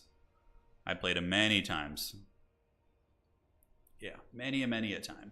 Curious about the builds. I'm going to take a peek here because I'm a little bit impatient. I want to see what's cracking. Okay. Okay. Yeah, looking like a little something. Yeah, looking fun. Looking fun. Kind of actually what I expected from both players. Literally pretty similar. Yeah, Roflin is playing Kislev and Salinator is playing the Vampire Counts. I would love to see Vampire Counts get far. It's weird. Vampire Counts went from being like a villain faction that I hated watching, just because they were just kind of oppressive back in the day. Vampire Counts were OP for like 5 years, right? Like, we got Vampire Counts at launch, basically, and they were OP in multiplayer for like a good 4 or 5 years. Pretty wild. They probably had one of the longest tenures as being busted. Because in original Warhammer, guys, there was no limit to summons living. So you could summon like 30 units of zombies and they stay on the battlefield forever. You bring a couple necromancers and a vampire lord. Also, there's no healing cap. So in early multiplayer, there's no healing cap. So you could just heal infinitely, which was super busted. So vampire counts were broken for a long time in the beginning. Yeah, crazy stuff. We used to have healing potions on like everything. So Gorbals could like literally like grab their like little hooves and chug a healing potion. We got a blob fight, baby. We got double Mortis Engine. Now, the big thing for the Vampire Counts is going to be keeping that Mortis Engine alive. Certainly not going to be easy. We'll have to see if they're going to be able to do it. And it is on. It is on. So one capture point here in the middle. And taking a look at the Kislevite army, it is going to be armored giant muscle Slavs. So it's going to be the armored Kossars. And yeah, these guys are amazing. I mean, huge combat stats. Hybrid shooting can shoot Crypt Horrors. They can shoot Mortis Engines. I mean, it is super, super good. And the rest of the build's going to be the Oath Brothers of Tor, which are there to, just fight off any big scaries. We have the Incarnate Elemental, the Patriarch with the passive healing, as well as buffs. Mother Ostankya is going to be Flock of Dooming, and that's pretty much it. She also gives missile resist in a little blob, which, why did he bring the missile resist aura? Is that a passive thing she has and you don't have a choice? It's a little bit strange, but anyways, we'll see how that goes. But yeah, it's going to be a gross Kislev blob. Alex, thank you for becoming a channel member. Welcome to the Dukes of Haggard, my friend. I greatly appreciate you. And welcome to the semifinals of today's event. It is going to be zombies, and skeletons, as well as the Mortis Engine. Now, if the Mortis Engine can live, this is the OG, man. He's pretty good. It can sit and drain down those, tanky Kislevites. And the Blood Dragon Lord is one of the scariest duelists in the game. Helm of Discord, as well as Sword of Antiheroes, can make him into an unholy raid boss in tandem with the Honor or Death. He also gets a little bit of ward save, so he can move in and definitely take down the Incarnate Elemental if it does overextend, or Mother Ostankya. We got Crypt Horrors, White King, and in the back it is going to be Blood Knights. Now, I can't help but feel that the Blood Knights aren't going to be the most useful. We'll have to see what they can do. They're going to move across, and I don't know, what can they do? Rear charge, I guess, if they can isolate any of the big boys. The Kislevites are going to move up and grab the objective, so it's cool to see that they're actually, both sides are playing for the objectives here. I expected more people to kind of like try some magic abuse and like sit in the corner and like not play the objective until they absolutely have to, but we haven't actually seen that too much. So Gotrek is hustling. Oh, Gotrek's also in the blob. Okay. Another really difficult character to get rid of. I mean, this Kislev Death Star is no joke, but I've seen good Vampire Count players break such Death Stars before. Like, the Crypt Horrors can really tar pitch you. If they can mitigate the Kossar shooting and not get wrecked too badly by that, looks like we are going to be getting the White King. He's probably going to dive in and use his Scab's Graith here. If you can absorb the shooting on the White King, that's very cost effective, right? He does have a bronze shield, and it looks like he's going to be pulling back. Mother Ostankya does rip a shot there and does miss. We also do have the Dire Pack. So the Dire Pack is a decent anti-large fighter, but it's going to be very hard to get these Kislevites when they're, fighting in a big blob like this. But the Vampire Counts looks like they're up to the challenge. They're going to be prepping to move in, but I can't help but think this is Kislev favored, right? It has to be. It has to be. So the White King could be used as bait. Blood Knights could also charge in here. We are going to be getting the Bears. This is very ballsy. I mean, straight up charging right into a Spear unit, and the Spears immediately return the favor on the Bears. And that was not worth it at all. But he's sending a message that the Kislevites are certainly not afraid, and they're more than happy to take that fight. So White King pulling back. Here we do see old Roflin gathering up the hordes of hell. So the Kislevites going to be preparing for battle. No Graveguard Grey opens, interestingly enough, which pretty much means that the Mortis Engine and Crypt Horrors have to do all the heavy lifting. Skeleton's going to be moving. Their leadership's pretty low, and now we do see the blob fight in the middle. Is the Blood Dragon Lord going to counterpunch here? How's it going to play out? Who knows? Find out in today's episode of Dragon Ball Z. So some sort of witchcraft is going down. Mother Ostankya probably going to be doing Flock of Doom. We do see Skeleton Spears getting wrecked. Ooh, that Mortis Engine being sent in a little bit aggressively. Definitely don't want to lose that. The Blood Dragon Lord of Salinator needs to pile in there and do some work. So we do see the Mortis Engine taking some damage. Crypt Horrors have moved in. Blood Knights, the Blood Knights might actually be able to find a way to sandwich them in here if they can come around the back. And now the Blood Dragon Lord has landed. Heart piercing, 1,000 weapon strength on this man. And he is crushing the Incarnate Elemental's HP pretty quickly. And we do get a bit of a rear charge. So the Blood Knights, the Knights of the Red Keep, moving in, one of the coolest units in the game. And they're going to be getting a fat rear charge right into the back of that formation, ladies and gentlemen. And we are going to be seeing the Incarnate Elemental Beast is actually in big danger. It's down to about 50% already. That Blood Dragon Vampire Lord is such a Chad, and the Mortis Engine is draining. The Oath Brothers of Tor are almost dead also. Oh my god, the Vampire Counts are eviscerating this Kislevite army. Looks like Kislev got a little bit greedy. So here's the thing. I thought Kislev was going to sit back here on top of their infantry blobs and just not care, but they opted to just go balls deep, showing no respect for the Vampire Counts. And this is what they get. We do see the Incarnate Elemental on death's bed here. The Oath Brothers of Tor are already dead. The Mortis Engine is pretty healthy, and overall, man, I think the Vampire Counts might have a leg up in this game. Granted, you can never count Kislev out. This Incarnate Elemental still does have a lot of healing cap, but overall, the fight has gone out of the gates initially, I would say, to the Vampire Counts. But again, never underestimate Kislev's durability and their potential to come back, right? Incarnate Elemental sitting at about 1,000 value despite having a pretty bad situation. A couple Blood Knights have gotten the engage here, so the Blood Knights do have their anti-large lances, which should be able to do some work potentially. We do see Mother Ostankya fleeing the scene, a little bit of hybrid shooting. Kislev has their units in guard mode and is trying to shoot that Mortis Engine down. But that Blood Dragon Lord is going to be, looking for blood. He's going to be looking for the prize here. Patriarch also beat up. It seems like Salinator is microing very well, using the White King to hunt down the old Patriarch here. And now the Blood Dragon Lord continuing his crusade. against the Incarnate Elemental Beast. While the Mortis Engine now getting into combat with 2 units of infantry is going to be very cost effective. Zombie Summon coming down as well. So the Zombie Summon is going to be mitigating the effectiveness of a lot of these Armored Kossars. Blood Knights here getting hit with an Invocation, and the Incarnate Elemental Beast probably not long for this world, and the Blood Knights and the Blood Dragon Lord. What a heavy metal combo. Slay the Beast, and down goes the OP Kislev monster. Now, Kislev looking in really bad shape here.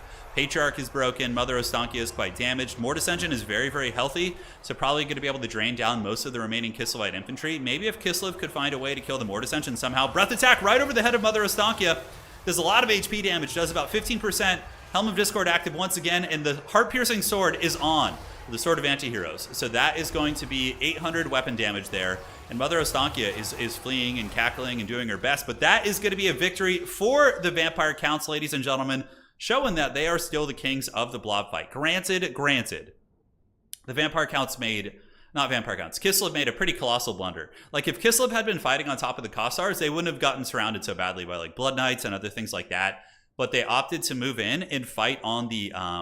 like completely on the terms of the Vampire Counts, literally showing zero respect for them.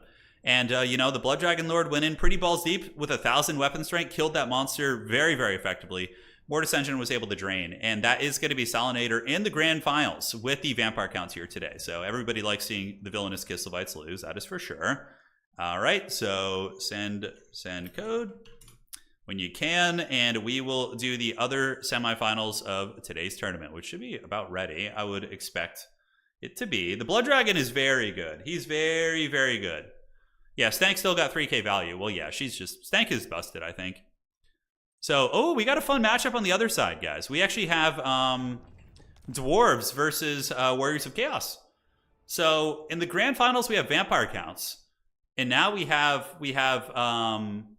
Chaos versus Dwarves. Ooh, this is fun. I love this matchup. This is a classic OG, man.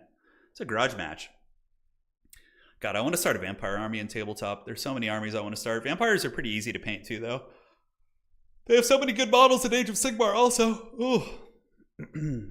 Like a vampire lord on a zombie dragon is so metal. Oh, yeah.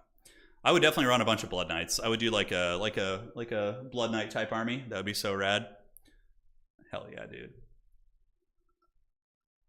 Metaboy gets slapped down by Vampire Count Chad. Well, vampires are still pretty good, but yeah, I feel like Kislev's favored against them. I feel like they are. So, Eocold and Sigvald, the dreaded double unkillable character squad. I love it. Oh my god, that's going to be hard to deal with for sure. And looking around here, let's see anything we need to do. Been a very fun tournament today. I'm going to throw in a surprise prize for the winner of the tournament. They are going to get a $25 Steam gift card if they want. So I will offer that. You know, it's been some fun, entertaining games today. So we're gonna throw a little prize out there. So this character blob is very tough to kill. Very tough. However, dwarves can do it. If they bring a combat character of their own, plus maybe like a Thane and, you know, Felix or something, they can definitely do it. But it's going to be hard to kill. We do have a Metal Caster, so the Metal Caster is going to be here with the Final Transmutation. And looking pretty clean, man. A lot of Great Weapon boys with Marauders with Great Weapons, followed up by Marauder Horsemen, so it's going to be 3 of those. And on the other side, we are going to be rocking the Dowie once again. So these are the dwarves we saw play Professor Pone in the previous round. Oh, yes, it is the blessed Dowie box. Oh, God, let it flow. Just the haggardness. Yes. Oh, God, it's a Dowie box with a cannon. Oh, it's so haggard. Applebee's gift card. Rusty lives in the UK, so he couldn't benefit from that. I don't think the players live in the U States, so yeah. Surprise, video, turn and chat. Yeah, I'll eat a hot dog for them. Yeah, of course. So there's a character squad here. We have double Thane as well as Thoric. So obviously there's going to be good fighting potential. Look, Eocold will beat the brakes off of Thane, but even still, with Thoric's support, they can put up a decent fight. In the back, we do have the Bugman's Rangers and a cannon. Oh God, this is so mouth breathing, guys. Oh, I love it. With gyrocopters, this is just everything that encapsulates the glory of land battle. It's just so good. I can't tell you how many ladder games I've played against stuff like this, and it's just such a meme. Oh my God, it's hilarious. So Chaos is gonna, look, here's the thing. I would say that Chaos probably has an advantage here because of Eocold and Sigvald's ability to grind through like most of this army. But, you know, Thoric plus the 2 Thanes, if they can get some optimal attacks and maybe break one of those characters and then chase them back. Yeah, we're talking about Nando's versus Applebee's. Nando's is actually not bad. Like, I've eaten at Nando's several times when I was back in the day. CA used to do it. They used to do multiplayer events, and we would go out there. And yeah, we actually ate at Nando's a couple times, and it wasn't bad. Applebee's is really haggard, like really janky. Yeah, Final Transmutation is on the table, though, for the Warriors of Chaos, and there are going to be, let's see, I think Overcasted Final Transmutation costs 28 wins of magic. Is he going to overcast it, though? I wonder. So 28, I think you can do it 2040. You can do it, I think, 3 times. You could probably do 2 overcasted ones and 1 regular one, which if he's sitting in that box, that's easily going to be like 3,000 value, you know? The dwarves don't necessarily have terrible combat characters. They're just not insane. I mean, Thoric is really scary. And Thorgrim is a raid boss. Like, if you have Thorgrim, Gotrek, and Felix, you could take this easy. Thorgrim is a beast of a fighter, plus he buffs. And also Felix is really good with dwarves too. Thorgrim is a beast, dude. Thorgrim has a shit ton of HP. Like, Sigvald's got 5. Thorgrim, I think, has over 7,000, if not more. Yeah, he's pretty good. Like, I think in land battle, if you're going for a degenerate box, like, Thorgrim might actually be better than Thoric. Although his runes are still very good. They're very good. So yeah, the dwarves do have a little bit of magic resist. They got some spell resist of 35%, so that's going to be a pretty substantial mitigation. We do say a Chaos Feral Manscore is going to be there to try and keep the Gyrocopters honest, but what the dwarves want to do with that Manscore, the power fantasy, is to nail it a couple times and force it to rampage. Because if the Manscore rampages, the dwarves will just lure it to their box where they're just going to beat it down and give it the business, right? So it looks like the Gyro's going to be chasing. We get a couple Marauder Horsemen emerging from the tree line. Not throwing axes though, just regular variants, but they can keep the Gyrocopters honest. Are we going to get a bombardment here? Doesn't look like it. Okay, so Manticore is chasing, and the Dowie Box of Doom. I love this. This is just so mouth-breathy. Oh my god. This is like the dwarf power fantasy. When they're thinking about their whole, when they're sitting in their holes at night, laying in bed, this is what they dream of, Their dwarven wives are, oh, he's thinking of another Dowie woman, but no, he is thinking of this. This is what the dwarf players think of. Yeah. Is banning Warhammer figurines a good first date? It's a bold move. It's a bold strategy. If you're looking to cut straight to the chase and make sure that they have the same interests as you, perhaps. But it's a bold strategy, Cotton. I'm not sure how it would work out for you, but it's definitely legendary. I would respect that. So what's happening right now, guys, is Chaos is enveloping this army. They're getting a full surround, so they're moving their Chaos Warriors around the back. They want to engage from all sides. It is not a low-quality army. It is actually Longbeards. So it's Longbeards and Chad Breakers. So we got Longbeards. Longbeards are raid bosses. Almost 50 melee defense, immune to psychology, super hard to break. And Iron Breakers are also very beast mode as well. Yeah, aggressively strokes beard. Yeah. All right, so a little bit of Jacka, but the capture point has been taken by the... Look, he's got the capture point, so he's just going to force the dwarves to move forward. That's so funny. See, normally, like, a dwarf build could sit back here, but on this, with this mod, the dwarves kind of are incentivized to move up and play the capture point, which makes them a little bit more vulnerable to the surround. That is for sure. Granted, I feel like with a build like this, the dwarf should have brought, like, a flame cannon or something. I feel like it'd be more impactful, but, we'll see. So maybe Thoric moves up, takes the capture point. We do see the Marauders pulling back, and Chaos getting that full envelop.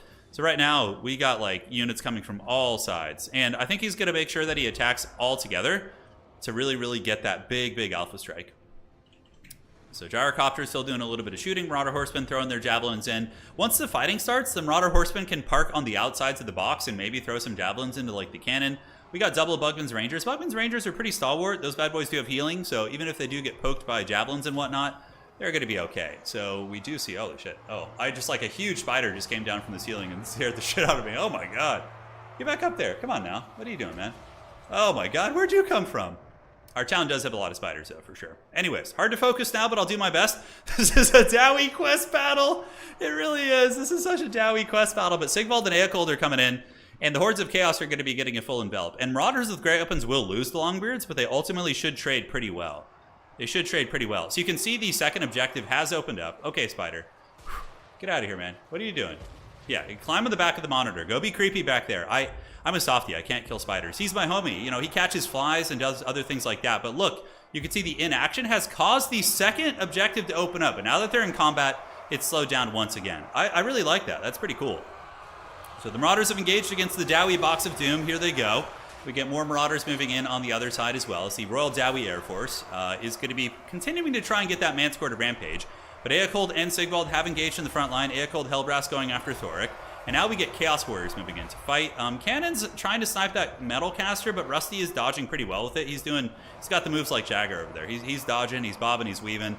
And now the Box of Doom is fully engaged. The Rune of Doom active as well, so that is going to be giving melee attack to the entire Dwarven core. Meanwhile, the Marauder Horsemen are hunting down the Gyrocopters and doing good work while the Manscore chases the other one. The Skyhammer would have been pretty nasty here as well. Definitely would have been able to hurt these guys pretty bad and do some big bombardments. But yep, we do see the Bugman's Rangers duking it out, and that is going to be a final transmutation. It's not going to get all the Dwarf characters, but it is going to get a couple of them, so that is going to do fat damage.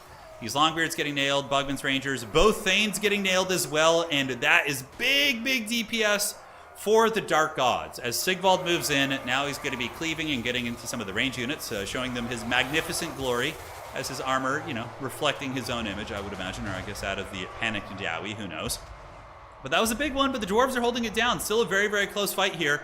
Both sides are taking some casualties for sure. That Chaos Sorcerer needs to live. If Rusty lets that Chaos Sorcerer die to the cannon fire, that's going to be a colossal mistake. And it looks like Gotrek is actually hunting down the Chaos Sorcerer with his Gyrocopter as well. So getting a little bit of work done in that regard. On the flanks, Chaos Warriors eventually going to move through. The Chad Longbeards on this side have fended off the Chaos Marauders. On the backside, double Chaos Marauders trying to work their way through. Chaos Warriors are making some solid progress.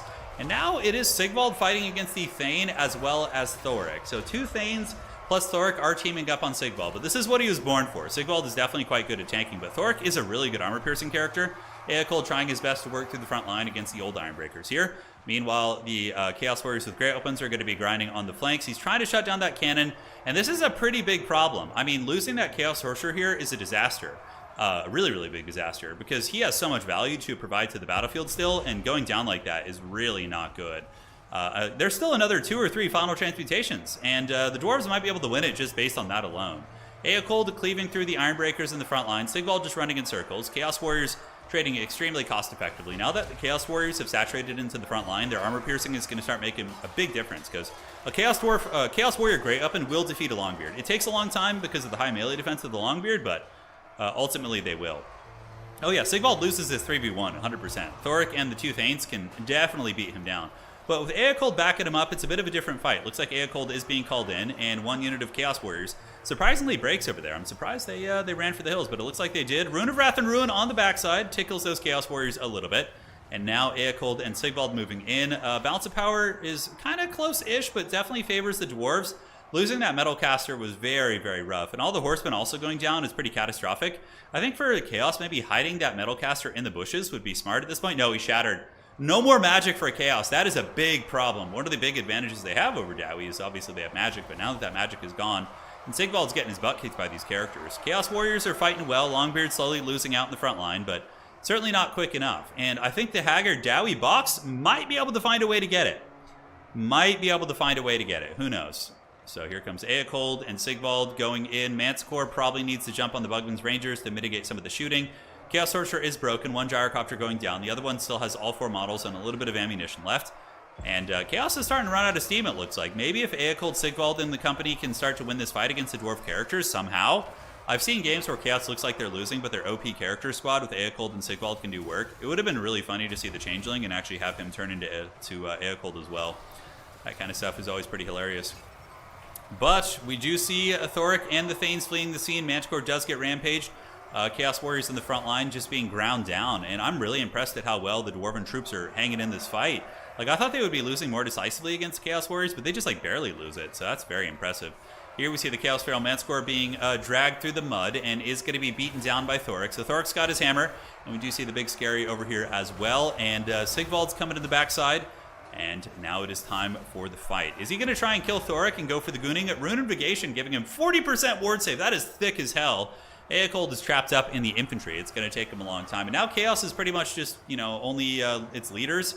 It's Chaos Warriors. Some of them are coming back here, but it looks like the Dwarves are just methodically hunting down all the infantry units and are just trying to get the end of the road procced here for the Warriors of Chaos. Eocold's trying to move through, but Dwarves have they have good mass, so he's having trouble pushing through them. Sigvald getting a little bit of work done on Thoric. I mean, if he could somehow kill Thoric, that would definitely give the Chaos characters a chance to maybe scrap back in the game. The objective is currently owned by the Warriors of Chaos, which the Dwarves need to be careful about that. If this goes longer and, like, you know, Chaos somehow slips out, holds on to this point, I mean, all he needs to do is move one unit onto the capture point here to make sure to flip that back, but yeah, something to think about. So Sigvald's still hunting down Thoric here. Thoric at 2400 HP. Eocold moving in to try and do some battle as well, trying to help out his boy, but he keeps getting caught in combat, and he's finally able to push through those Bugman's Rangers. So here he comes. Are there any Chaos Infantry left? Manticore Rampaging is coming back. We do see some Horsemen on the backside. Sigvald trying to put this game on his back. I mean, there's a chance. There's a chance, although he's a rapidly approaching healing cap. Thoric sitting at 2,000 HP. Rune of Breaking giving him more armor piercing and more damage overall is pretty good. But here comes your boy Eocold. He's trying to anime move through these bad boys. Yeah, there he goes. And the attacks are now going to be on. Will he be able to get Thoric down? Thoric's at 1,500 HP. Will this be a degenerate Chaos victory with these characters carrying it? We do see 1,000 HP. Thoric, though, of course, is a stalwart Dowie Lord, so he's going to be very resilient and very, very hard to kill here. And 640 HP. He could be going down. Where Eocold still has a shitload of healing, and he needs to decap that point. That's giving me a little bit of anxiety, man. So 300 HP on this bad boy, and now the characters, Sigvald and Eocold, maybe going to be going after the Thanes. This is very, very dodgy, man. Could the Dwarves find a way to lose this? I think that Sigvald gets ground down just because he's at his healing cap already, and Eocold's going to be coming in for the steel chair, and down goes Thoric, the Tzeentch warrior. Has slayed Thoric Ironbrow, and now he's going to be making his way back over here and looking to attack into the blob. Oh my god, could we see a Chaos comeback? I don't know. If Sigvald breaks, that's probably going to be it. Eocold, I mean, I don't think Eocold could solo all this, including a cannon, because the cannon, what he should do with the cannon is move it over here, so then he could start shooting Eocold in open field. Couple Chaos Warriors coming back in. Do we have a Gyrocopter bombardment? Is it going to be the case? I don't know. I don't know. The objective is now being flipped, so I think the Dwarves realize it's getting a little bit dodgy. I mean, he was closing in on a couple minutes till victory there. Eocold is battling against the two Thanes with Ironbreaker support, and Longbeards might be able to get it done. Sigvald getting shot by the Brimstone guns. Talk about value. These Brimstone guns have been microed very well this game. Not a lot of value, but they did kill that Chaos Sorcerer. Like, here's the thing, guys. If Chaos gets one or two more final transmutations off, they win this game easily. Like, he only got, like, one off that entire game. But a final transmutation on this blob here wins the game. It's over. The Warriors of Chaos will win. But, yeah, in this case, I don't think it's going to happen. I think that Chaos is definitely going to find a way to lose this one. So Sigvald running in circles. We do see the Chaos Warriors with great weapons grinding it out. He's trying to juke, but he's at 400 HP. It's pretty insane how stalwart Sigvald is. And Eocold is losing to the two Dwarf Thanes. It's cool to know that the two Dwarf Thane characters can take on, you know, a very, very powerful duelist like this. The Dwarf, you know, whoever said they don't got some strong fighters. Thanes are cheap as hell, too. You can get them for, like, what, 500-600 points? They ain't much. Or gold, I should say. So Sigvald, -4 leadership. He's going to run for the hills. Eocold is steady, but is going to be surrounded. The objective owned by the Dowie.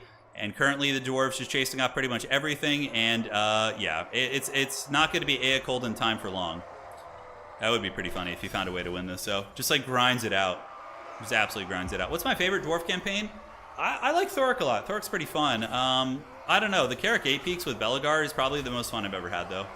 Like, I remember losing my entire army and thinking I was going to die, and having an epic comeback. It really was a super fun narrative.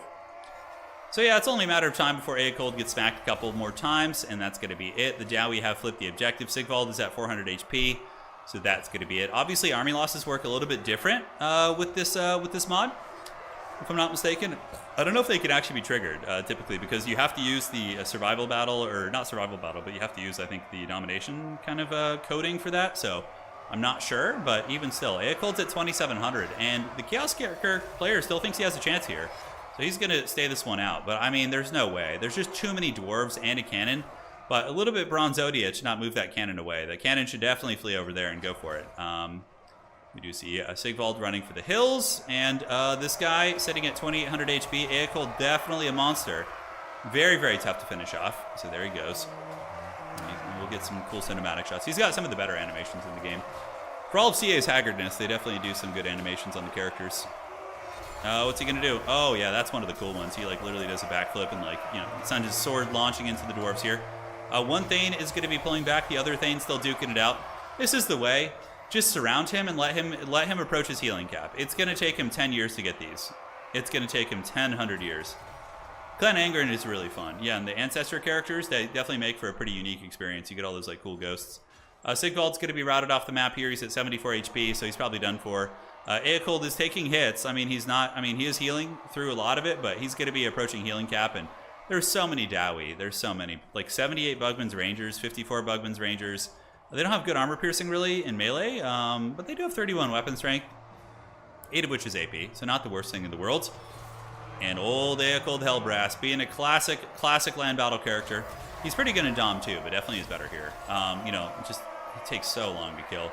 So the Thanes are just going to be resting, which is smart. Let this bad boy approach his healing cap. Not too much in-depth analysis to give you guys right now, for sure. A little bit of a slow point here in the game as Sigvald is escorted off the battlefield. Aecold didn't hear no Bella, it's true. He's incredibly hard to kill. I wonder how Festus could have been too. Festus might have died to Gyros though, but like my build would probably be Festus double Nurgle champ on foot. Like the Great Open Nurgle champs are just such raid bosses. Yeah, Sigvald is being pushed off. I mean, maybe he thinks he has a chance. You know, you never know with these weird characters like Aecold. We're going to get the Thane cycle charging in, but it looks like Aecold's going to go after him. Remember, the Dwarves could win on objectives too. It could take a long time. Yeah, so the Dwarves have, after 14 minutes of fighting, the other objective opens up. So this is a really nice thing about this mod as well. After 14 minutes, if you get into a really awful slog like this, you're going to get the objectives opening up. So the player with like more army is going to have a better chance of winning because he's getting 2 tickets per second. So that's going to be incredibly quick. I really like that nuance of this mod. I think that's really, really cool. Down to 20. Oh, he's actually gained HP since I last looked. Yeah, the Dwarves like just hold the objective and win. That's one thing that I don't think Rusty has realized is that he would literally have to obliterate every one of these dwarf units, assuming Aecold could.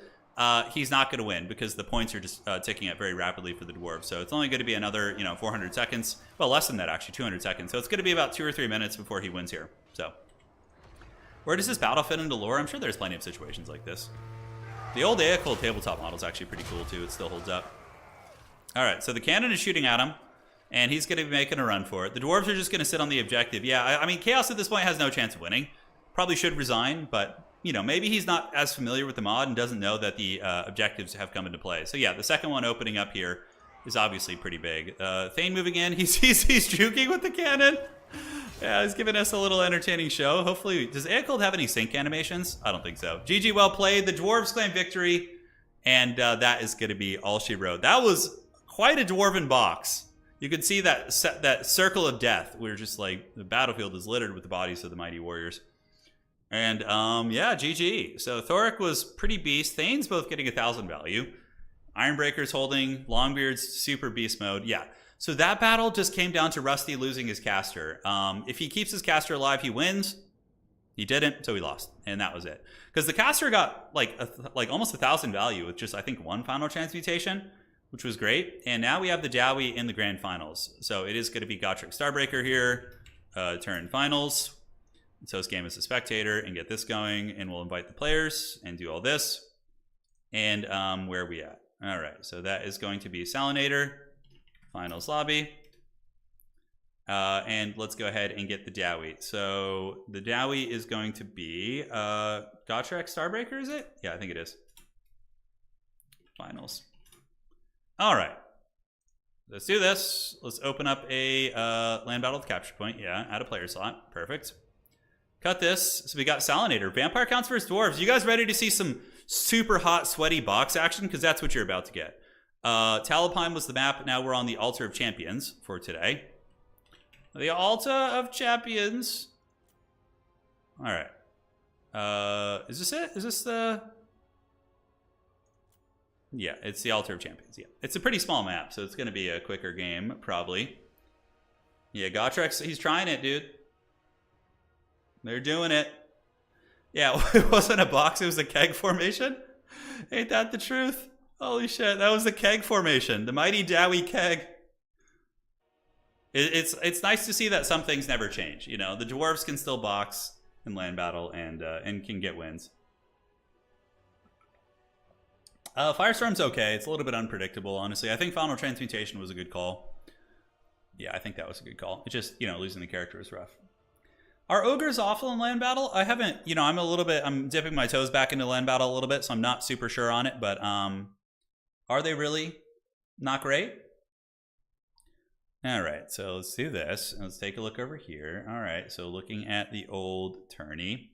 I don't think they've updated it yet. Yeah, Rusty just played Sabris. Sabris is Gotrek Starbreaker. So he's going to be playing the Salinator in the grand finals here, and they're both in the lobby, so they can report the score afterwards. Yeah, it's a mod that adds a capture point to land battle. So it's a land battle tournament at its core, but you don't need to worry about attacking rules because of the objective. So it's very nice. Thank you guys all for joining today. It's been a very fun stream. Been a surprisingly quick one, actually. Shit, we're an hour and a half in, and we're in the grand finals. I guess I didn't expect it to go that quickly. So we will play some games after, I suppose. We'll see how long this one takes. We'll do an FFA match maybe, or we could do or we could even just play some games with this mod. I'd be down to maybe mix in a couple and have some fun there. Yes, yes. Let the good times roll. So vampire counts versus dwarves. We've seen this many times. I think we had at least 3 faction wars where this was the matchup. So yeah, that totally could be at play here. Was there any Grand Cathay? We didn't see any Grand Cathay signups. We saw oh yeah, that's so erect. Look at the dwarf army. 5 Iron Drake torpedoes, 5 Thunderers, Miners, and a single Slayer. Holy shit. Okay. Now, this is like an all or nothing build. If you get compromised and like don't engage properly, dude, you're just dead. Like you're just dead. Oh my god. This is gonna be something. Alright. So the vampire counts: Graveguard, triple Vargeist, Doggos, Zombies, Crypt Horrors, Blood Dragon Lord, and a Necromancer. So a lot of flying armor piercing, which I feel like the dwarves are gonna lose this. I feel like they're gonna lose it. I could be wrong. But yeah, I don't know, man. A cool map here too. So you can see how we have custom-made community maps for this mod, which of course are made and designed for it. Yeah, like I don't know how that dwarf army is gonna get it. I don't know, man. I can't help but think they're gonna get just blasted here and swarmed by those flyers and dogs and zombie summons and things like that. I could be wrong though. I could be wrong. I don't think this is a bounty, no, because we don't have any bounties for this format yet. Should be fun though. A lot of it's going to come down to the vampire counts engagement. Obviously he has time to be cagey if he wants to. I thought he might bring Winds of Death. I thought we might actually see a Winds of Death play. Yeah, that could have been neat. Trox, thank you for becoming a new member. Welcome to the Dukes of Haggard. We got 2 new members today, baby. Welcome, welcome again. Great way to support the channel, and I greatly appreciate you, bud. Got a lot of fun stuff up. Gonna be doing some, maybe I'll do a hobby progress video today. We can show you guys some of the newer stuff we've been working on. So Necromancer is going to be rocking the lesser Raised Dead, of course, and then we do have the Raised Dead here. Cool. On the side, we got Vargeist into the sunset, as well as Doggos all over the place. Yeah, Thunderers do fight okay. They're kind of like Dwarf Warriors, basically. Their stat line is very similar to that of a basic Dwarf Warrior. You can see 28-28. Their melee attack's a little bit lower, if I'm not mistaken, and they do have good shooting. But man, oh man, yeah, that's a gun line. Got some Slayers in the back. No Dragonback Slayers. Going to be the basic variant. So. Yeah, like if the vampire counts slip up, like make one, big mistake, they can definitely just lose this game like immediately. So it's one of those matches, man. All in, baby. It's a battle soon to start. Just waiting for the players to ready up here. Thoric Ironbrow. Let's see what kind of a kit he is rocking as far as the runes go. He's got the Rune of Doom and also the Rune of Negation, and last but not least, the Rune of Wrath and Ruin. So that's very good against the vampires. It does have a little bit of AP on it and fire damage as well, so it's kind of cute. You can use it on, clear out a blob of zombies if you want to, or skeletons, or even use it on Graveguard, and it'll do some okay damage. Not like insane. I'm kind of surprised no blasting charges. Granted, I guess vampires, they wouldn't be terribly effective against this army. We do see the Necromancer sitting in his corpse cart, furiously stroking his Forbidden Rod. You know how that goes. And the Vargeist going to be circling up and around the side here. So here they come. They're cruising that way for a bruising. You guys are cruising. You guys are cruising. And the Doggos encircling the back of the army. I don't know how you deal. I mean, there are Slayers back there, but that's triple Doggo. And Dwarves are going to move up towards objective number 2 here, which is now opened, or objective 1, excuse me. So the first objective is open here. You can see it's going. It is getting ready to party. And on the backside here, the dogs are going to be trying to encircle the army. So Salinator is definitely going to be trying an Alpha Strike. He needs everything to collide at once to mitigate the effectiveness of the shooting. A little bit of juking up in the sky, but the cool part about gun units is, even if somebody's dodging them, they'll still connect a little bit compared to like bows. Bows are way easier to dodge, So that is going to be a breath attack, and the Dowie, ooh, nice micro there, but no, it still gets punished pretty hard. That was a good breath attack. It kind of looked like he was going to dodge it, but The breath attack still able to connect pretty well there for Salinator, so that was very, very clean. On the other side, we do have the zombies and Graveguard Grey Opens heading up and around, looking to get into the back of the formation. Vargeist lurking. You know, I think I'm going to use this mod for Faction War. I think that'd be really good. Yeah, so we don't have to worry about rule breaks and shit like that. It takes so much stress off me. I have years of dealing with that stuff, and it's just such a nice change of pace. Thunder's blasting away into the zombies. Zombie. And in the backfield, it looks like the Blood Dragon Lord taking a little bit of unfortunate damage. A bit of a lapse in micro is going to let him take a couple volleys to the face. Salinator preparing to engage as we do get the Vargeists preparing to collapse from all sides. Doggos, I think it's time. I think the Alpha Strike is upon us. Invocation of Nehet going down, which in tabletop actually resurrects models too. It's pretty cool. And yeah, the Doggos are prepared, and they actually trade okay into Slayers. Slayers are not super good against infantry-sized units. And who let the dogs out? The dogs have been let out. So 2 Thunder units have been collapsed on. Blood Dragon Lord needs to get his hands dirty now. Front line is going to be engaging as well, and the Vargeists are going to be diving into the back line, looking to tear some shit up. So another breath attack is down, right onto that Thunder blob. Oh, that does so much damage. Beautiful one. Vargeist coming down from all angles, but we do see the Dowie box. Oh my god, those Vargeists getting just mowed down by these Iron Drake torpedoes. Absolutely mowed down. Brutal damage. Thunder is, of course, compromised, but I don't know. The Dwarf army is doing a lot of damage. Cryptors have moved through from the secondary, and a couple Cryptors have also pushed through the front line. Graveguard Grey Opens will eventually win their fights. Definitely need to see some zombie summons if you can. And a lot of the Dwarven missiles are offline. If you look here, we see a shooting one. These guys are functional. The rest of them are mostly offline. A unit of Thunderers here has fallen to the Doggos, and the other Thunderers here have also fallen. And the Dwarves are starting to lose quite a bit as it pertains to their shooting line, but they've also crumbled several Vargeist units. This Vargeist is probably going to be going down to crumbling. The other one over here did fall as well, but the dogs continue to penetrate into the backfield. A bit of a blunder on micro here. These Slayers definitely could have probably been used a little bit tighter in the formation. So now Dwarves are probably going to go for a Lord Snipe. They're probably going to try and kill the Blood Dragon Lord. They're putting all their shooting in guard mode and ripping the shots to the best of their abilities. And that Blood Dragon Lord is down. He gets nuked by the Dowie. The Dowie gun line able to just rip some fat shots. Gotrek Starbreaker here certainly taking no prisoners, as we do see more and more Direwolves moving in, trying to shut them down. But Vampire counts without a Lord are going to be in a very, very dire place. That is for sure.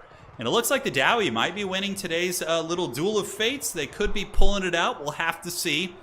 The Thunderers here are you know, I guess holding their own against zombies. But yeah, I can't see much that the Vampire counts are going to be able to do. Their Lord just getting absolutely karate chopped there. He got just gatted down by that firepower. The Trollhammers went pretty ham, they did. And this is kind of, Trollhammer spam was always kind of meta against Vampire counts. But, you know, Thunder is on top of that. That's the extra icing on the cake. I guess they're kind of like a blade of wounds for them, right? So Slayer's chopping down the Doggos, and the Dowie might be able to find a way to win here. We're going to have to see. Miners cleaving away on the zombies on the other side. Iron Drakes with the Trollhammer torpedoes are trying their best, ladies and gentlemen. But I think that's going to be it. And the Dowie are going to win today's tournament. Congrats to the Dowie. They're going to be winning the $25 cash prize. Well, not Steam gift card. And yeah, that's going to be it. That was pretty fun. I have to say, you know, the Dowie made up for their Haggard box last game with this cool gunline build. And yeah, starts a Thorgrim campaign. I know. That Vampire Lord got just shadow realmed by these guys. Absolutely shadow realmed. Oh my god. Yeah, that was, I thought that he was going to get overwhelmed, but I didn't think he'd be able to rip those shots and do that much damage.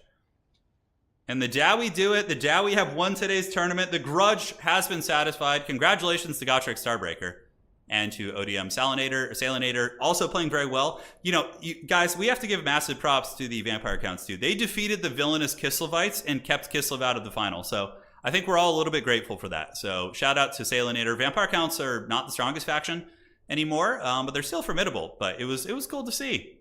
It was very, very cool to see. All right, guys, let's go get that FFA going. Anybody's welcome to join. Let me message Starbreaker. GG, well played. Send me your PayPal, please, for cash prize. We had a surprise cash prize for today's tournament, or Steam. I like to do that sometimes. Keeps people honest. All right. There was a... I told him there was a secret prize today, and he says, I was not aware. Well, okay, well, now there is. And now we're going to do Turin FFA, so we probably will... let's go ahead and close this out. I need to restart the game real quick. right?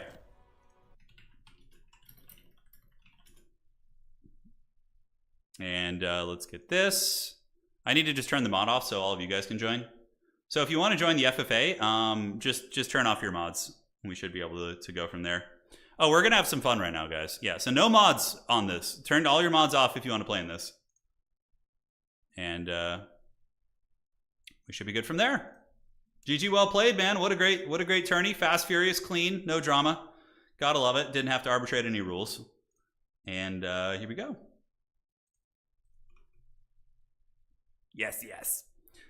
Yeah, Tomb Kings are always fun in FFA with their big monsters. I'm thinking I'm a little inspired by the Count Choculas now. So Turin FFA is going to be the game name. Anybody's welcome to join. And let's have some fun. All right, free-for-all showdown. Old school style, baby. Old school style. What do we play here? We could do the Chowie Czar. Let's do the Chowie. I want to play a little bit of Chowie action. I have a fun build worked out for you as well. All right. How's the tourney? It's been really good, Goji. We just finished. Yeah, it was really quick because there was only 4 rounds because we did best of 1. But it was good. I'll maybe make the finals best of 3 next time. But I like best of 1 to when we're trying a new format, just so if the format isn't good, it doesn't drag on as long. But it was good. So yeah, it was really good, Goji. We had a great time. All right, so we got people joining up. Let's get our army all built out. All right, so let's do this.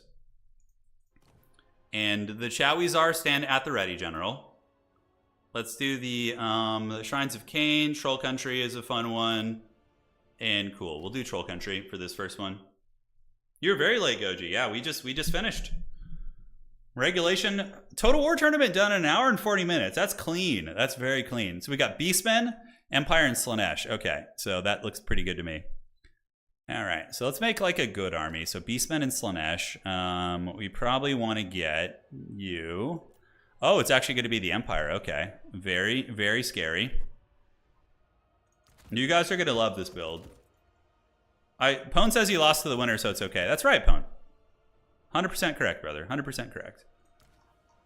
And aside from that, what else do we want to bring? Huh? So people tend to spam SEs in this format, that's for sure. It tends to be the most common thing that you see. So we probably need to put some respect on their names. We could bring a little bit of this. Yeah, you can be the Granite Guard, I guess. Cool. And do I want to bring some sort of a train? They're pretty radical, man. They're pretty rad. The demon trains are... I feel like they're not going to bring anything. Like I feel like nobody's going to bring any infantry, right? So it's just not going to be super good. Creepy spider still crawling around my desk. Gotta love it. Okay, and that allows us to get you. Oh, perfect spend, baby. It's a nice build. Can you post that that Dowie Daka match as a solo video? We could. We could. Secret prize, Applebee's unlimited margaritas. Yeah. By the way, if you guys enjoyed the stream, enjoyed the tournament element of things, please do drop a like. It helps a lot. I know a lot of folks are probably going to tune out now. Tournament's over for the most part. Granted, we're just playing some fun stuff now. But please do drop a like on the way out. It's how I gauge what you guys want to see. So if you want to see more of that kind of thing, vote your way. Yeah, the Vampire Lord got absolutely karate chopped. Yeah, the Great Unclean One, he's pretty thick. He is. He really is. So we got a really fun army here, guys. Like, really, really fun. It's pretty glorious. As a matter of fact, let's switch this up. Can we get you guys? Yes and yes. Okay, I think that's a little bit of a better army. And now we're all good to go. We are all set, baby. This army's Chad. It's super, super fun. So Martinius is really good. He's a very solid tournament player. I know Forex played today. I don't know how they did in the event, but I'm sure fine. You guys think it's going to be Foghorn Leghorn? Is that what you think? It's definitely not Foghorn. It's definitely not. We brought some other glory here today. And yeah, I like how quick that tournament was. That was really nice. Because one thing, like when you get into like 5-hour grindy best of threes, it's just like, oh. Plus, single faction tournament removes the pick and ban element of things. Kind of reminds me of like StarCraft in a way where people just play their main or Age. Well, Age they have to play at least a couple factions, but yeah. In StarCraft, people just play their mains, right? They don't do that. Get a great clean one blocker. My wife could draw that. She could. She definitely could. All right, it's time, baby. Let's see if we can get the dub here. We're coming for it. And we have a gun line. I was very inspired by that dwarf game there, so we're gonna be bringing a gun line here. Destroyer Dreadquake, I'm assuming. No, just a gun line. Drasso with the trashin. Oh, that's so good. Drasso with the trashin, dude. Oh, that's fun. Kadai Destroyers kind of suck. No, we brought a fun build. It's a gun line, so we have blunderbusses and fireglaves. And we're going to be just trying to mow some people down. Granted, on this map, that was probably a mistake. We're just going to go in the middle and hope that we can get some shots off before we die. Yeah, unfortunately, this map probably wasn't good for gunline. Gunline's an FFA. Everyone just runs away. Well, no, it's not a static gunline, though. It's like an army that is going to move up. So we're not going to be sitting with artillery. No, we're not bringing a box. It's a little different. Martinius loading up here. Hopefully we don't get the dreaded Total War lag. It's a classic, you know, a certified classic. Name a more iconic duo. Man, if CA would just give us servers, man. God, if CA gave us servers, I would put so much more effort into multiplayer. Not that, I mean, I already put a bit in, you know, friggin' thousands on a website and other shit, but you know, I would host in-person events. If I knew we had servers and it wasn't going to be a laggy shit show, I would put on some bigger scale events. 100%. That would be really fun. I had a power fantasy about like doing some stuff in Los Angeles, like renting a venue and bringing out like 4 of the best players in the world and doing all that, but yeah, CA just blew that one, obviously. All right. And I mean, I feel like they're gonna need it eventually, right? Like to have servers. Come on, Martin, don't disconnect. No, Elden Ring doesn't really tickle my pickle. I know it's difficult and everything, but it is a single player game, so that doesn't do it for me. If he disconnects, it's just gonna be a 3-player FFA, and we'll just go for it. Let's see. I'm loaded. Something's wrong. It's trying. All right. Hang tight. All right, so it looks like we got in. Outstanding, baby. Oh, wouldn't that be fun? That'd be a lot of fun. All right, so let's get the blunderbusses. That's going to be our front line. Is the Dowie hard pounding fire. We got a couple fire glaives in the secondary row. Good. Oh man, somebody is using like literally like 2 models right now. So it's going to be the Mighty Ducks flying V formation. We have a metal caster to punish blobs, and we got you and you. All right. Let's party, man. Let's do it. So I can't see the army size. Okay, so that's going to be a little bit scary. Let's put all these guys in guard mode and go do a little bit of skirmishing. So we got Martinius. Probably would rather fight the Beastmen. Let's go do a little bit of that. And let's go harry the light armor of the Beast Herd here. So the Beastmen, yeah, see SE blob. So, oh my god, double Corbel and Butchers. There's literally, that's like a cheesy tabletop army. That's like an Age of Sigmar army. That's one thing, like, Age of Sigmar, like, it has so many, like, big Haggard centerpieces, and you can just, like, not bring any core units, right? That's one thing I like about Old World, is it forces you to spend 500 points of your list on core units, which, of course, isn't a lot, but it's still, you have to bring some basic troops. Yeah, it's almost all shooting. Yeah, I mean, technically it is. Yeah, and technically our whole army is all shooting, yeah. So, we got the Empire with a wagon build. Yeah, wagon, state troopers. And we're just gonna go right up the middle. This is great. Yeah, let's waddle, and we'll get into the fight a little bit late. But we're gonna go, you know, farm some value here. Let's go around the back with our Baeltor's character. And now you guys can start shooting, looking great. So let's just follow the Beastman herd, get value. You guys cruise up here. And we have the final transmutation, but I need to save the wins. How much do you have in total? 62 plus 18. Oh, hello. Okay. Oh god, don't blunder those already. That'd be so haggard. Oh, come on. Let's go get our throwing axe boys too. Can they throw 360? I can't remember if they do.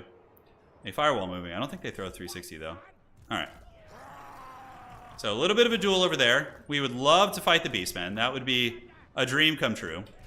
Let's keep cruising for a bruising. And yeah, we're getting some value here. See, we're at 400 just from shooting at the Beastmen, which is great. We have the Hashid Stark Ravagers. All right. So let's get those war wagons. No, okay, we keep moving. The Beastmen might flank me here, maybe. Maybe they will. That would be kind of cool. So let's form ranks, and form ranks, and form ranks. And you guys get ready to party. So we are going to absolutely last samurai this guy, hopefully. Oh, I just obstructed my own shooting. Okay, let's shoot you, and have you guys get ready to shoot here. We do see him getting the business a little bit, and we need to get you guys to also get in and fight, so we'll get you around the back. Get you Granite Guard to start shooting at these cows, and you guys shoot the cows, blast the cows, please. And oh god, this is going to be so wrecked. Oh yes, okay. So you guys can go ahead and start engaging here, although we are mowing those guys down pretty heavily here. Let's go ahead and start shooting those halberds, and you guys can retreat. So how are we doing against the army? Yeah, it's going okay. We definitely are melting the Butchers of Kalkengard. We need to find a way to, yeah, nail them with it's 28 winds of magic. Oh no, the dreaded lag. Okay. So Butchers of Kalkengard are getting it. You guys need to target that Gorbel. All right, so we are getting routed a little bit. Some of the big monsters are very scary. Thunderbolts and lightning. Come on, give me that 1-1. Okay. So we're gonna nail them pretty good here. Let's do this, and then we can come in for the Alpha Strike with our Lord. And he can go here. Okay, that's going to do some fat damage. And let's do that. All right. And you guys turn around and shoot these guys. Oh, God, that's so much damage, as the French would say. Let's shoot the Broodmother. You guys keep wasting away. Oh, that Beastman Blob just got wrecked. Oh, yes. Oh, yes. Let the shooting feast. All right, so Gorbels are basically on deathbed. Hashid Stark Ravagers moving in. We're going to pull back up in the sky. Our shooting's still going. We still have enough. Let's put some firepower back on these bad boys. All right. So take down the Bloodroot Behemoth, and now we can go ahead and shoot Torox if we can. All right, and we can just move away from Torox. We're farming so much value right now, guys. We're farming so much value. Oh god. And let's get a breath attack on this man. Yep, run away. Blunderbusses, classic line of sight, and you guys shoot here.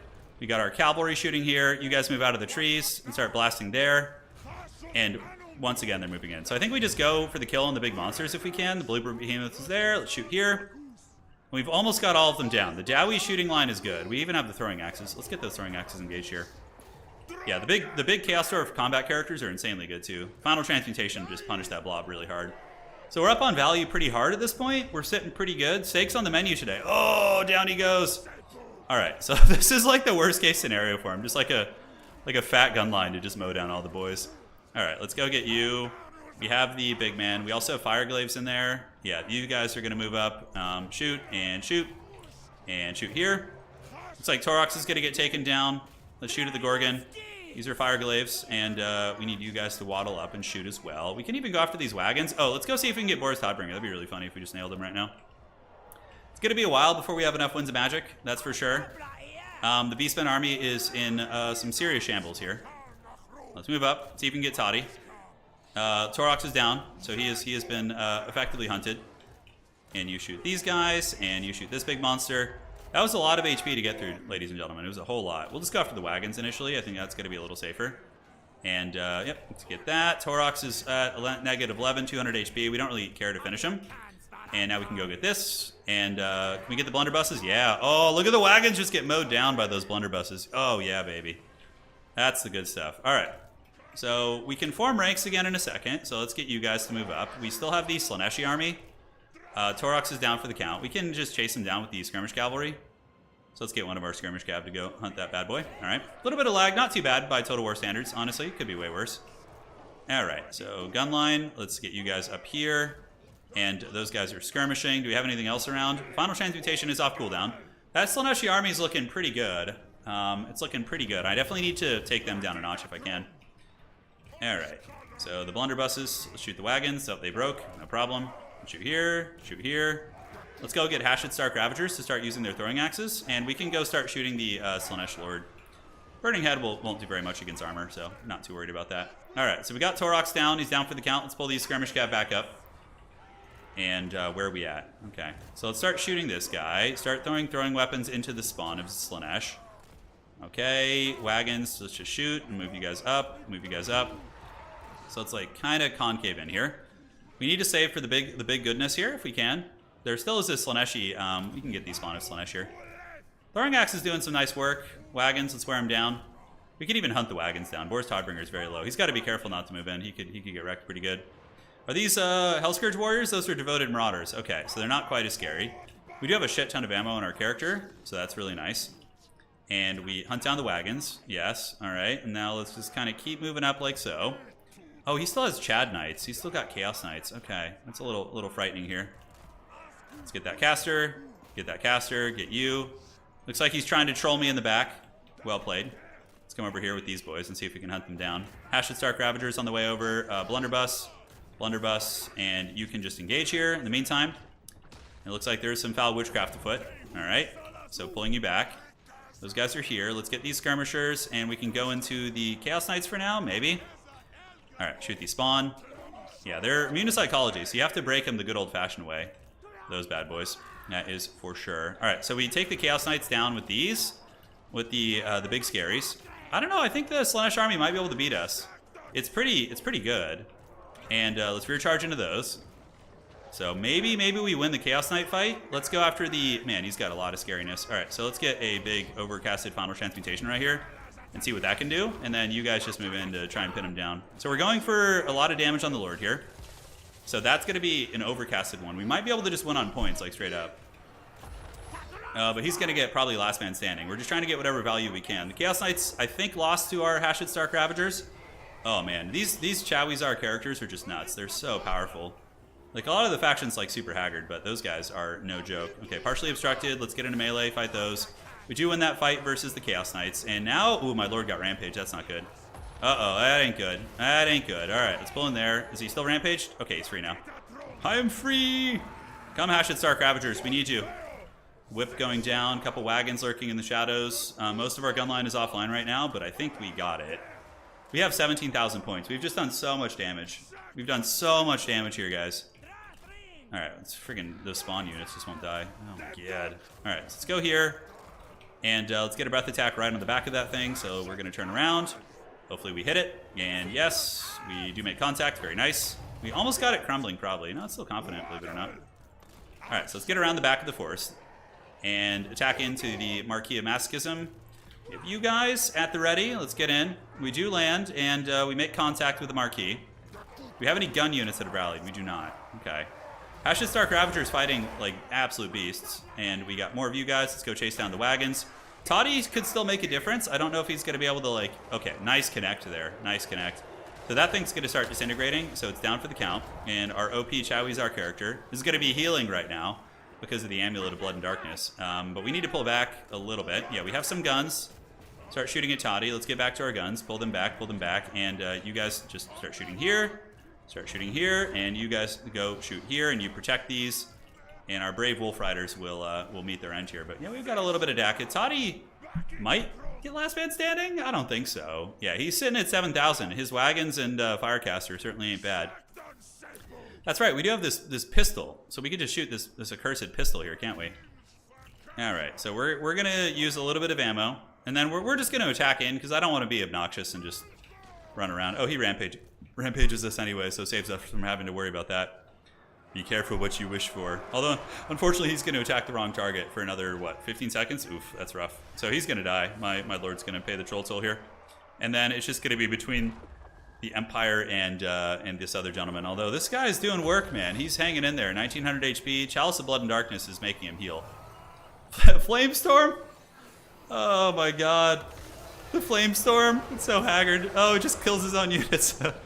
Oh no, never mind. That came from the Empire. I was like, wait, Slaanesh doesn't have Blur Fire. Alright, -2. GG, well played. And I think we still get it. We have 18,000 points. Martinius is close though. He's kind of close. He's at 13. If he can get a couple thousand from Boris and the Sprite Wizard, ooh, maybe. Are we going to get anything back? I don't think so. Okay, so my Lord is down. He's got good points. Toddy's going to move in. Toddy and the Bright Wizard might be able to kill this Exalted Keeper. Bright Wizard needs to come help though. It's not. Toddy himself isn't going to do it, especially with this frickin' Soul Grinder nearby. Oh boy, Martinius might actually find a way to close this. We got the duel here between these characters. Big spinning fancy attacks here from that scary demon. There's a couple Chad Flagellants on the other side. You can probably pull those guys in. And the Bright Wizard will probably want to engage as well. So Acquiescence, Soporific Musk. If you're Slaanesh, you just hunt down the wagon right now. You hunt down the wagon, you hunt down the Tattersouls, and then he'll start suffering penalties. All right. So wagon's going to die here. Yep, it's going to get absolutely punched in the face by that Soul Grinder. Soul Grinder, 3,000 value on that. The Beastmen army definitely got Last Samurai pretty good. I mean, they fought pretty well considering how hard their army got countered by me. All right, so he's moving in. He's got the Bright Wizard. That's smart. It's two hero attacks on one. Leadership is currently -16 on the Beast. And that's going to be hard, though. This is a dedicated anti-large fighter with debuffs. Lash of Slaanesh, really good. That triggers the melee attack buff. So Martinius is a very good tournament player. And he usually is a Slaanesh guy. So cool to see that in action. And Boris Todbringer just getting absolutely just wrecked here. So he's going to be running 500 HP. Bright Wizard's going to be next up on the docket. And I think I get it. Just because 18-5, you get like, I think 2,000 points for being the last man standing. Hey, Rusty, GG. We're going to do another FFA after this one. We're going to do one more. Since the tourney was pretty short, we're gonna do that. So it should be a lot of fun. All right, so Rampage going down on the Flagellants. This caster's wavering, terrified. Gonna get hunted, but does dodge that last attack. The Tata Souls! Look at these guys. These guys are just the manliest dudes in the old world, you know? Just running in, shirts off with 2 clubs, taking on like some giant goat demon monster that would terror out, you know, even you know, Chaos Warriors. Not these Flagellants. Someday I'll do a big Flagellant army for tabletop. It'll be fun. Yeah, I didn't think Slaanesh should be the last man, but their army was maneuverable, and Martinius has really good micro too, so. Empire moving back in for the fight. And the evil Chowie Czar have done it this day. No, you don't need a mod. Yeah, no mods on right now. No mods. Dude, this Bright Wizard didn't hear no bell. Oh man, so in the old world tabletop, the Empire have a really cool unique item. So normally the only wizards that can wear armor in old world are Chaos Wizards. So Chaos Warriors wizards can wear heavy armor and stuff, which is rad. But the in the old world, the Empire has an item. I think it's called the Armor of Tarnus, where you can give one of your wizards like solid armor and ward save, which is really cool. So you can make like an Empire frontline battle wizard with like heavy armor, which probably gonna kit bash a little bit of that just for fun. With Sigmar on your side, nothing is impossible. I know. Is this Bright Wizard gonna win somehow? No, I think he's gonna terror out and that'll be it. Because I think Toddy routed off the battlefield. It's literally just this Shad Wizard. Yeah, so he's gonna terror out here. And that should be it. GG, well played. Hey, we got it! Chaos Dwarf Gunline, baby. Let's go. Let's go. Yeah, boy. Still got it. Still got it. Yeah, Keepers? Keepers are good, man. Exalted Keepers ain't bad. Little anti-large fighters. Let's see what did well for us. Yeah, 4,500. Pretty disgusting. Fireglaves did good. Blunderbusses pretty much all paid for themselves. Like, my whole army, 1,600 value on the Skirmish Cavalry. I mean, that is really good. All right, so I'm going to make a new one, Turin FFA 2, and it's Turin FFA 2. And anybody's welcome to join as long as you didn't just play in that one. If we can't get enough people to join, then we'll allow people to come back who already played. The Alta of Battle. Kislev is probably the most degenerate faction, right, in FFA. Oh, we got Rusty in here. Hell yeah. All right, let's go rats. I got some rat ideas. And we got General Meow. Okay. And who else is it going to be? So we got Bretonia here. Dude, the forest map. This map's pretty good. The Altar of Battle is a really fun one, actually. All right, I'm going to start working on my army because I don't really care what they're doing. I'm just going to bring the most janky shit we can. All right. So looking good. And from here, where do we want to go? Yes, yes. Oh, I can only get 2 of those, really? Oh, okay. It's a bit of a shame. So let's get a couple of you. Yes. Oh, that's right. We need a wizard. I was like, wait a second. We don't have a wizard. Caster wise, let's get this little rat. You can get this. So we got Khorne, Beastmen, and Greenskins in this battle. That's something.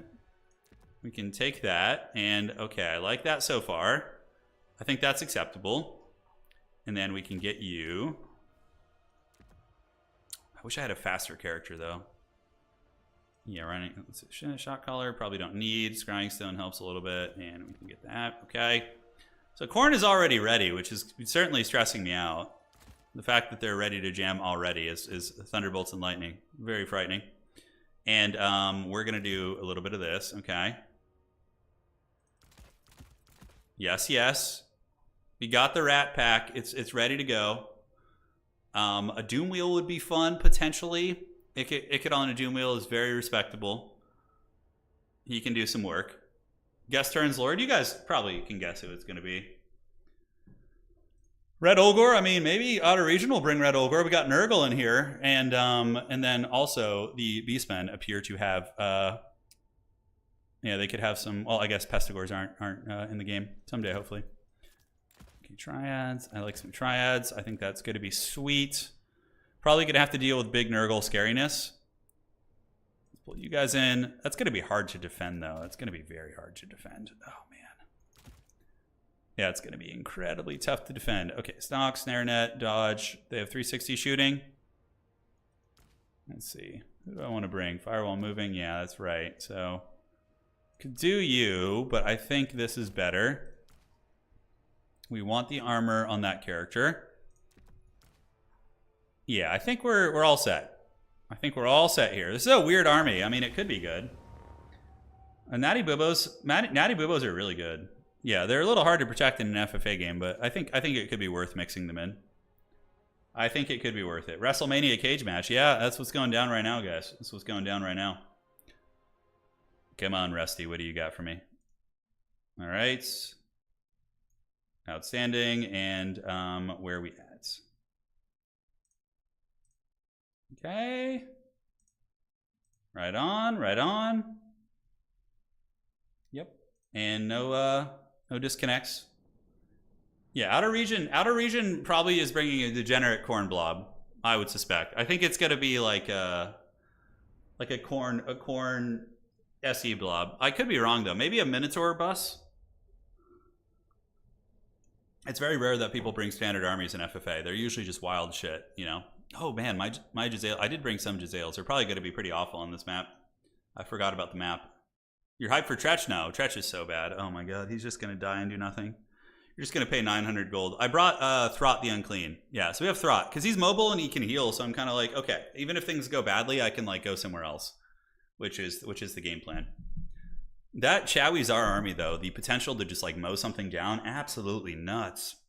Absolutely nuts. For anybody just joining, saw some new folks in here. We just finished the tournament, and we're just doing the ceremonial FFA to close things out. So that is the game plan.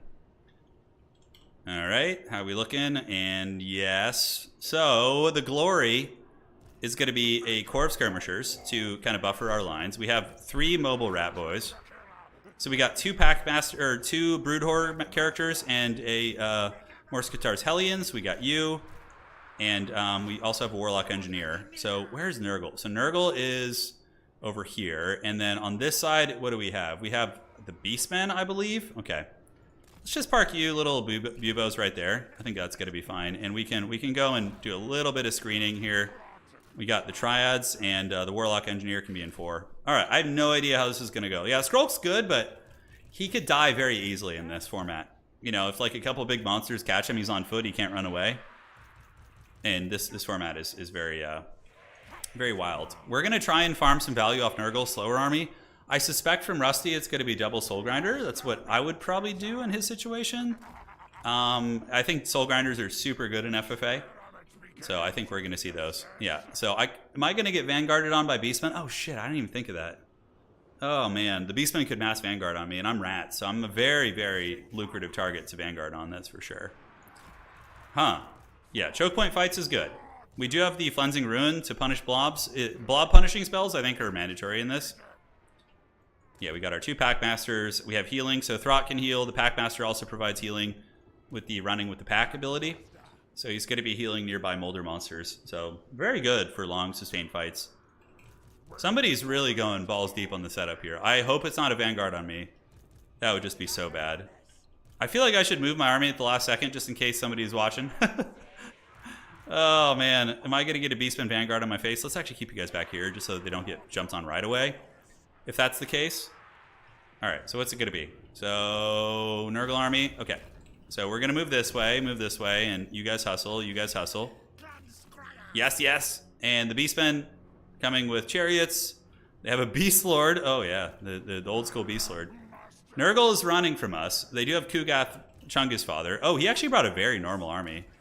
Okay, so we're going to go try and catch up and see if we can get him eventually.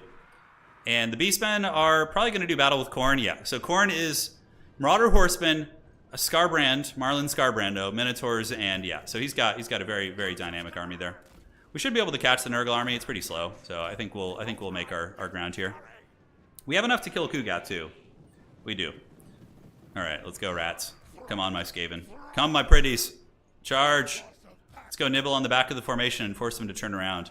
Spawn and Nurglings and 1 unit of Chaos Knights. Okay, wowza. That poor little Warlock Engineer. I genuinely thought I was going to get circle beaten by the Beastmen. I thought I was just going to get swarmed and I was going to get the dirty. All right, so let's attack here. And we got the Triads to protect against any cavalry units. Skirmishers coming. We need to force a fight here. We need to force something. The good thing about Kugath is he feeds a lot of points because he's pricey as hell. Yeah, so you guys come up here, screen out, and we just move in and start feasting on the Marauders. Let the Marauders feast. These are free points right here, baby. Shot caller, what, gives us ITP and whatnot? Yeah, it's not bad. Okay, Kugath is turning around, and Jezzails are not super slow. They do have, what, I think 38 speed? It was pretty fast for like a gun unit, right? Let's get you guys moving. So move and move. And we're going to need to retreat here in a second, although we are farming some points. It's only 91, but it's better than nothing for sure. All right, my rats, keep scurrying. Let's go do some skirmishing. Jezzails can get ready to start shooting at some Chaos Knights. Meanwhile, we keep working on these Marauders. Okay, we're farming some good points. The big man is on the way. Let's get you guys up. And we do have the Ruin Caster. Soon ready to rain some Ruin down on these bad boys. All right, so we got to be careful here. Jezzails should be in range of the Chad Knight soon. We can start shooting at the spawn. They're going to be a problem too. So we'll start working on those spawn boys. And all right, so let's get a doppelganger out. Let's do that and send you guys up to distract a little bit. Spawner getting shot. Now let's switch on to the Chaos Knights because Chaos Knights are going to be a big problem. Can we reach them? I don't know. So our skirmishers are just going to start throwing ninja stars. You guys sit back. Jezzails are blasting away safely. Chaos Knights are a little bit out of range. But so far, so good. We might need one of you guys. So that's a fake one. So we're going to go send this guy in to obstruct the charge of the Marauders. And you guys go feast on some Nurglings. You guys get these Nurglings. Cool. Let's get you guys in the choke point because he's obviously wanting to flank me. So we're going to farm this like low ground army as much as possible. Chungath Plaguefather is here. So let's just start shooting at him. All right. Characters looking good. Nurglings. The Nurglings are not feasting today, although Kugath just got a steaming hot payload on us. That was some good damage. Yeah, are we killing the Nurglings? Slowly but surely. One of them is crumbling, and Jezzails are shooting at Kugath. High ground flank is looking scary, but we do have a couple Nurglings down, and our Walmart Mortis Engine also. So, yeah, Kugath got a big blow on those bad boys. Yeah, so he's just kind of cutting his losses and running right now, which I certainly don't blame him. We're going to have to be a true rat this game and just farm whatever value we can. These are Marauders of Nurgle. Okay. We have the Cleansing Rune. Kugath is fleeing on his toilet seat, and now we can probably use our skirmishers to clear up this army. And let's go hunt these Marauders again. Yeah, we're just going to kind of keep chasing his army and seeing what we can do. He's going to the other side of the battlefield, but we can probably give chase here. I think we can give chase for sure. We can go nibble on Kugath with our characters. And those Nurglings, we'd like to finish them off. Let's get the Jezzails up to the high grounds.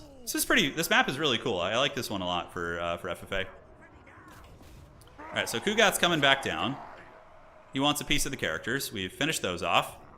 You guys are here, and we're moving to the high ground. Kugath clearly wants to flee from the mighty rats, yes, yes. The problem is the other side seems to be a more decisive fight, whereas this one seems to be more of like kind of back and forth. A little bit of lag, so sorry about that. Yeah, let the Dowie geometry flow. Come on. Come on, Morse Guitars Hellion. I have a Rat Ogre summon, too, we can use. Okay, Jezzails are moving up to the high ground. We see them here. Let's pull this Warlock Engineer and prepare for a Cleansing Ruin. Looks like Kugath is going to come fight over here, so we can bring all the Ninja Stars, which I think will be quite nice. All right, so Jezzails, though, will still move up here and just rip some shots from across the breach. Okay, looking good, and the Ninja Star boys are on the way. We can go ahead and drop a Rat Ogre summon just to keep Kugath honest, so we'll do that. All right, gotta love it. And now we have the Warlock Engineer coming to party, and we can just move out here after these guys. Jezzails can start going after spawn. He doesn't see my Ninja Rats here, which is really good. So he's going to lose a shit ton of spawn. All right, so the Ninja Stars unfortunately can't reach. But yeah, the Nurgle army is definitely getting picked apart a little bit. We're not getting as many points as I would like. Rusty's like points are similar to us, even though we haven't taken too much damage. All right, so we're getting good shots. Eshin Triads are chasing those bad boys. And yeah, like Khorne is going to probably come over here soon. Oh, wow, the Chaos Knights are fighting on the other side. Oh, that's where he's getting points. I was like, how is Rusty keeping up with me in points? Like, I should be way ahead. You know, I should be way ahead. All right, let's move you down here. And you guys disengage, and you guys come down here. All right, good, good. The old Ogres of the Rat variant doing work.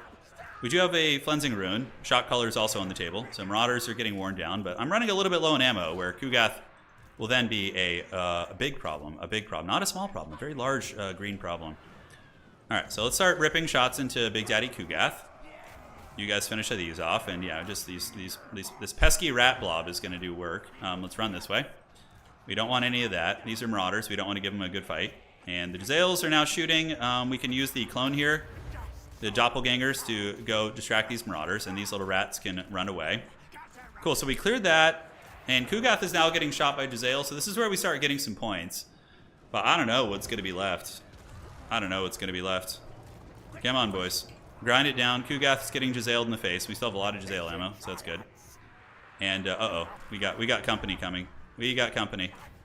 So these are what? Marauder Horsemen and Throwing Axes? Okay, so we need to protect you. Let's call these skirmishers back. They're eventually just going to be, you know, melee cannon fodder, basically. And we have a lot of wins. There hasn't been, like, a great opportunity for a Flensing Rune. So I'm saving it for, you know, clutch moments in the game. We have still a lot of wins magic, so. Alright, how are the Jezzails looking? Pretty good.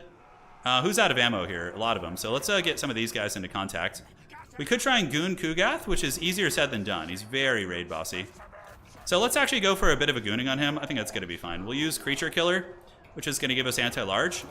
Go, my minions, go! And then we do an overcasted Flensing Rune here. Oh yeah, that's going to be juicy. That's going to be a juicy one. So Cornate Knights are behind us. Our poor rats there have been caught. Let's go after Kugath, see if we can kill him. Flensing Rune is coming down, and we have the Mortis Engine. Throt's anti-large is getting a little bit of work in.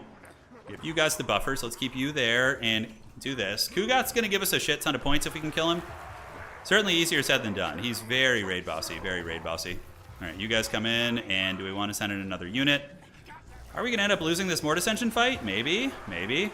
All right, so we've used that. We do have remoldered, so we can heal any of our molder monsters. You just fight the spawn, and you guys keep going after the big man. God, he's such a raid boss. Jesus Christ. So hard to kill. The Jezzails are still just ripping full volleys into him, too, and he's, like, healing through it. Wow, that Packmaster got broken? Are you serious? We might need to remolder him, just to keep him from, like, running away. So, Chaos Knights here? Yeah, those are Chaos Knights, which we have some anti-large boys back there. And we've gotten the Packmaster away. We've learned our lesson about Kugath, that's for sure. Many have been like, oh, I can kill Kugath. This isn't going to be too bad. But few have succeeded. All right, let's pull back. Let's get on the Chaos Knights. Get the little rat boy on those as well. We have some gutter runners we can throw into the fray. Let's have them go after these marauders. Those are Eshin the Triads. Yeah, they're still pretty healthy too. We're going to battle these knights. And do I want to send in any Haggard Triads? We do have some that we can send here. Let's get the ninja runners to go battle the marauders there, and you guys keep shooting at Kugath. I mean, he is going to be healing capped, so in some ways he's providing us a fair extent, fair degree of points. All right, let's get this, and just keep grinding in the front here. The Packmaster has come back. Let's give the shot caller for a little DPS. And how are these marauders doing here? Are they going to get through? We should be able to rear charge them and actually break them. Oh my god. Which faction can do the most different playstyles in multiplayer? It depends on land battle or dom. Yeah, it depends. But, yeah, there's ooh, okay. Let's get another one of these. That's going to be some big damage. He's trying to move out of it, but that's just going to nail everything. Oh, yeah, look at that Flensing Rune. That's a sweet one right there. That's a good one right there, boy. All right, so Triads are going to guard the Jezzails. We are creeping up in value. Outer region's pretty jacked up there. We still have a lot to farm off Big Man Kugath. He's almost healing capped. And it looks like the Flensing Rune there did do a lot. It hit the entire army, so. Alright, so let's let the Night Runners fight a little bit, saturate in. We need to just get rid of everything. Let's see if we can, like, work on the spawn a little bit. And Flensing Rune boy, is he still in there? He is, wow. What a brave little rat. We should have enough for one more Flensing Rune, so. I'd rather not just, like, lose him to some shit. Okay, let's come down here. We're just sending in, like, one of these rat units at a time. Let's send in the Jezzails now, just because they have nothing, so we might as well use them as a meat shield here. And hopefully this caster will rally. Yeah, I wanted to get another Flensing Rune, but he probably already, you know, paid for himself, obviously. But we need more than that from our people. All right, so Khorne is coming. Let's get back, send in these guys. All right, and then my rat will return in a moment, probably. Kugath is trying to kill him, but yeah, the whole Nurgle army is like on the run here. We do have Triads, which will be very good at fighting off the big Khornate monsters. Let's pull you guys back down this way. We're trying to get Kugath. I mean, goddamn, he's a raid boss, dude.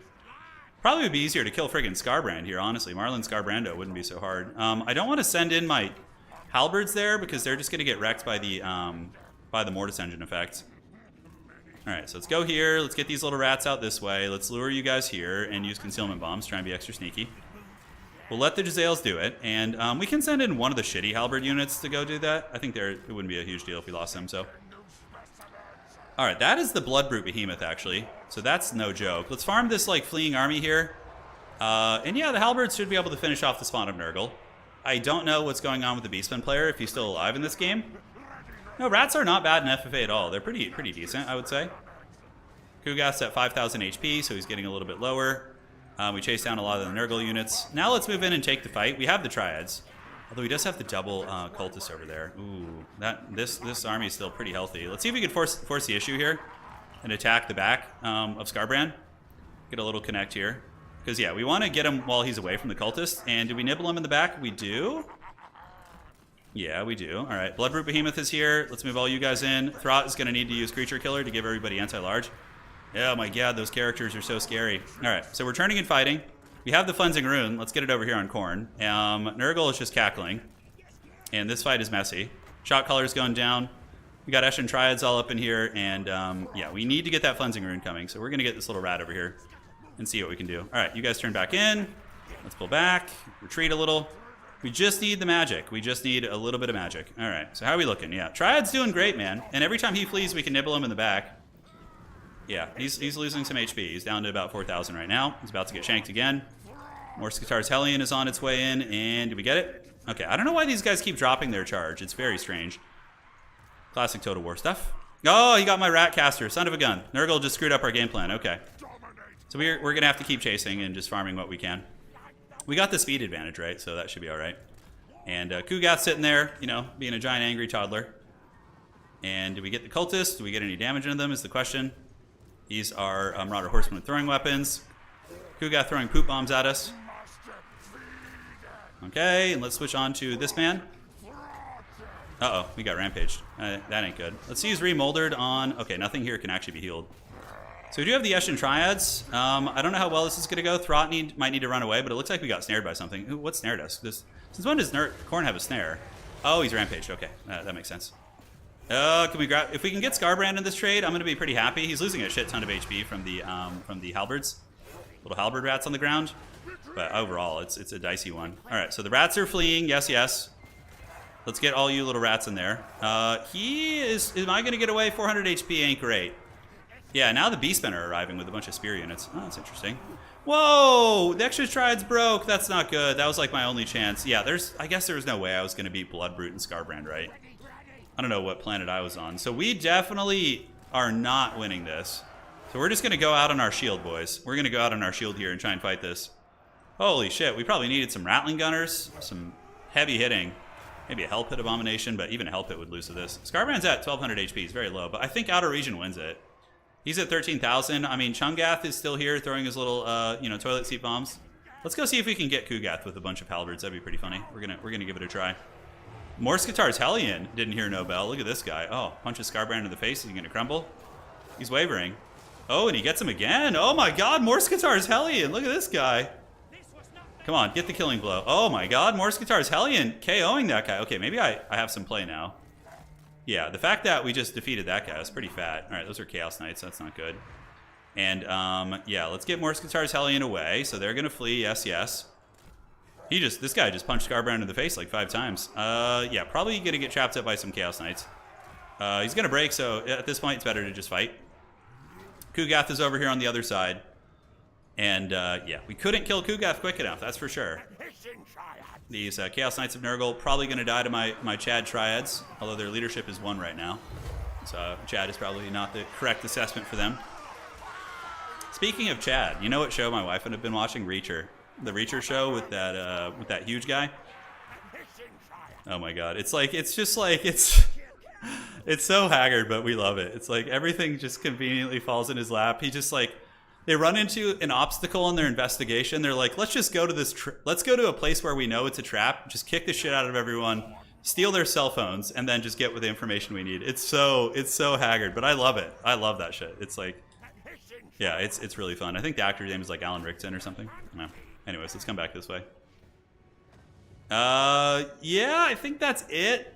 I think Outer Region gets this one. Old Rusty Yeah, Reacher is fun. I love it. It's so fun. It's such a great show. It's just like, it's just the power fantasy, you know? Yeah, it's great. Second season's out now. Yeah, it is. Mm-hmm. We're going to get extra stinky here. Oh, man. So we're going to attack in. Rusty's got a fair amount of points. Season 1 was good. Season 2, yeah, it's still fun, though. I'm enjoying Season 2. Season 1 was really good, though. My wife and I enjoy it. Yeah, Juan, same. My wife and I, we watch it at night.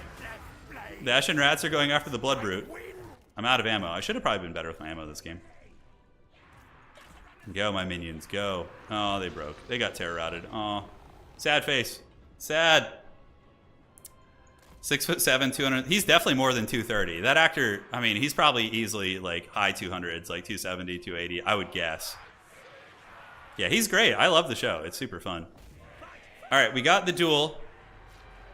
It's on. You know, because you watch a lot of shows where they try really hard to be like profound and really complex. And then Reacher rolls up and it's just like, okay, the bad guys are going to get the shit kicked out of them. It's going to be violent, you know. And like, you know, it's just fun, man. It's just fun. It's a great reprieve from like overly dramatic television.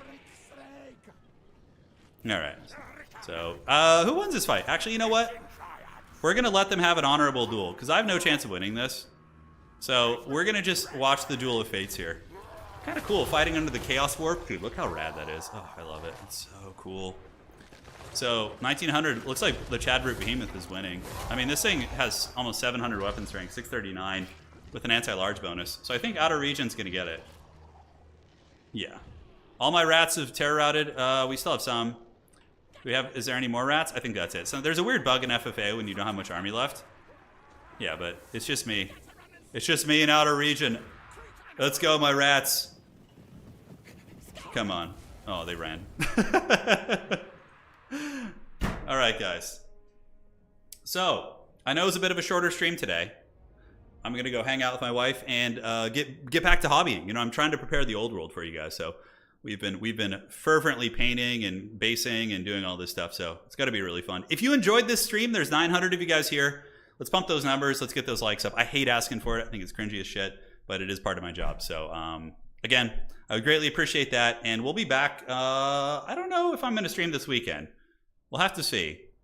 Maybe like Sunday night we might do something. Because I'm going to be playing Old World with Subashai this weekend. So he's coming up. And it's going to be his Beastmen versus my Empire Warriors of Chaos. We're not going to film it because we're learning the rules. But I'll take some pictures and, you know, we'll put those up. A little teaser of what's to come. All right, guys, take care of yourselves. See you next time. I'm going to go hang out with the Smoking Hot Wife. And that is going to be it for now. Adios. See you on the other side. And congrats to our dwarf winner of today's tournament. It was a lot of fun. GG's. Well played.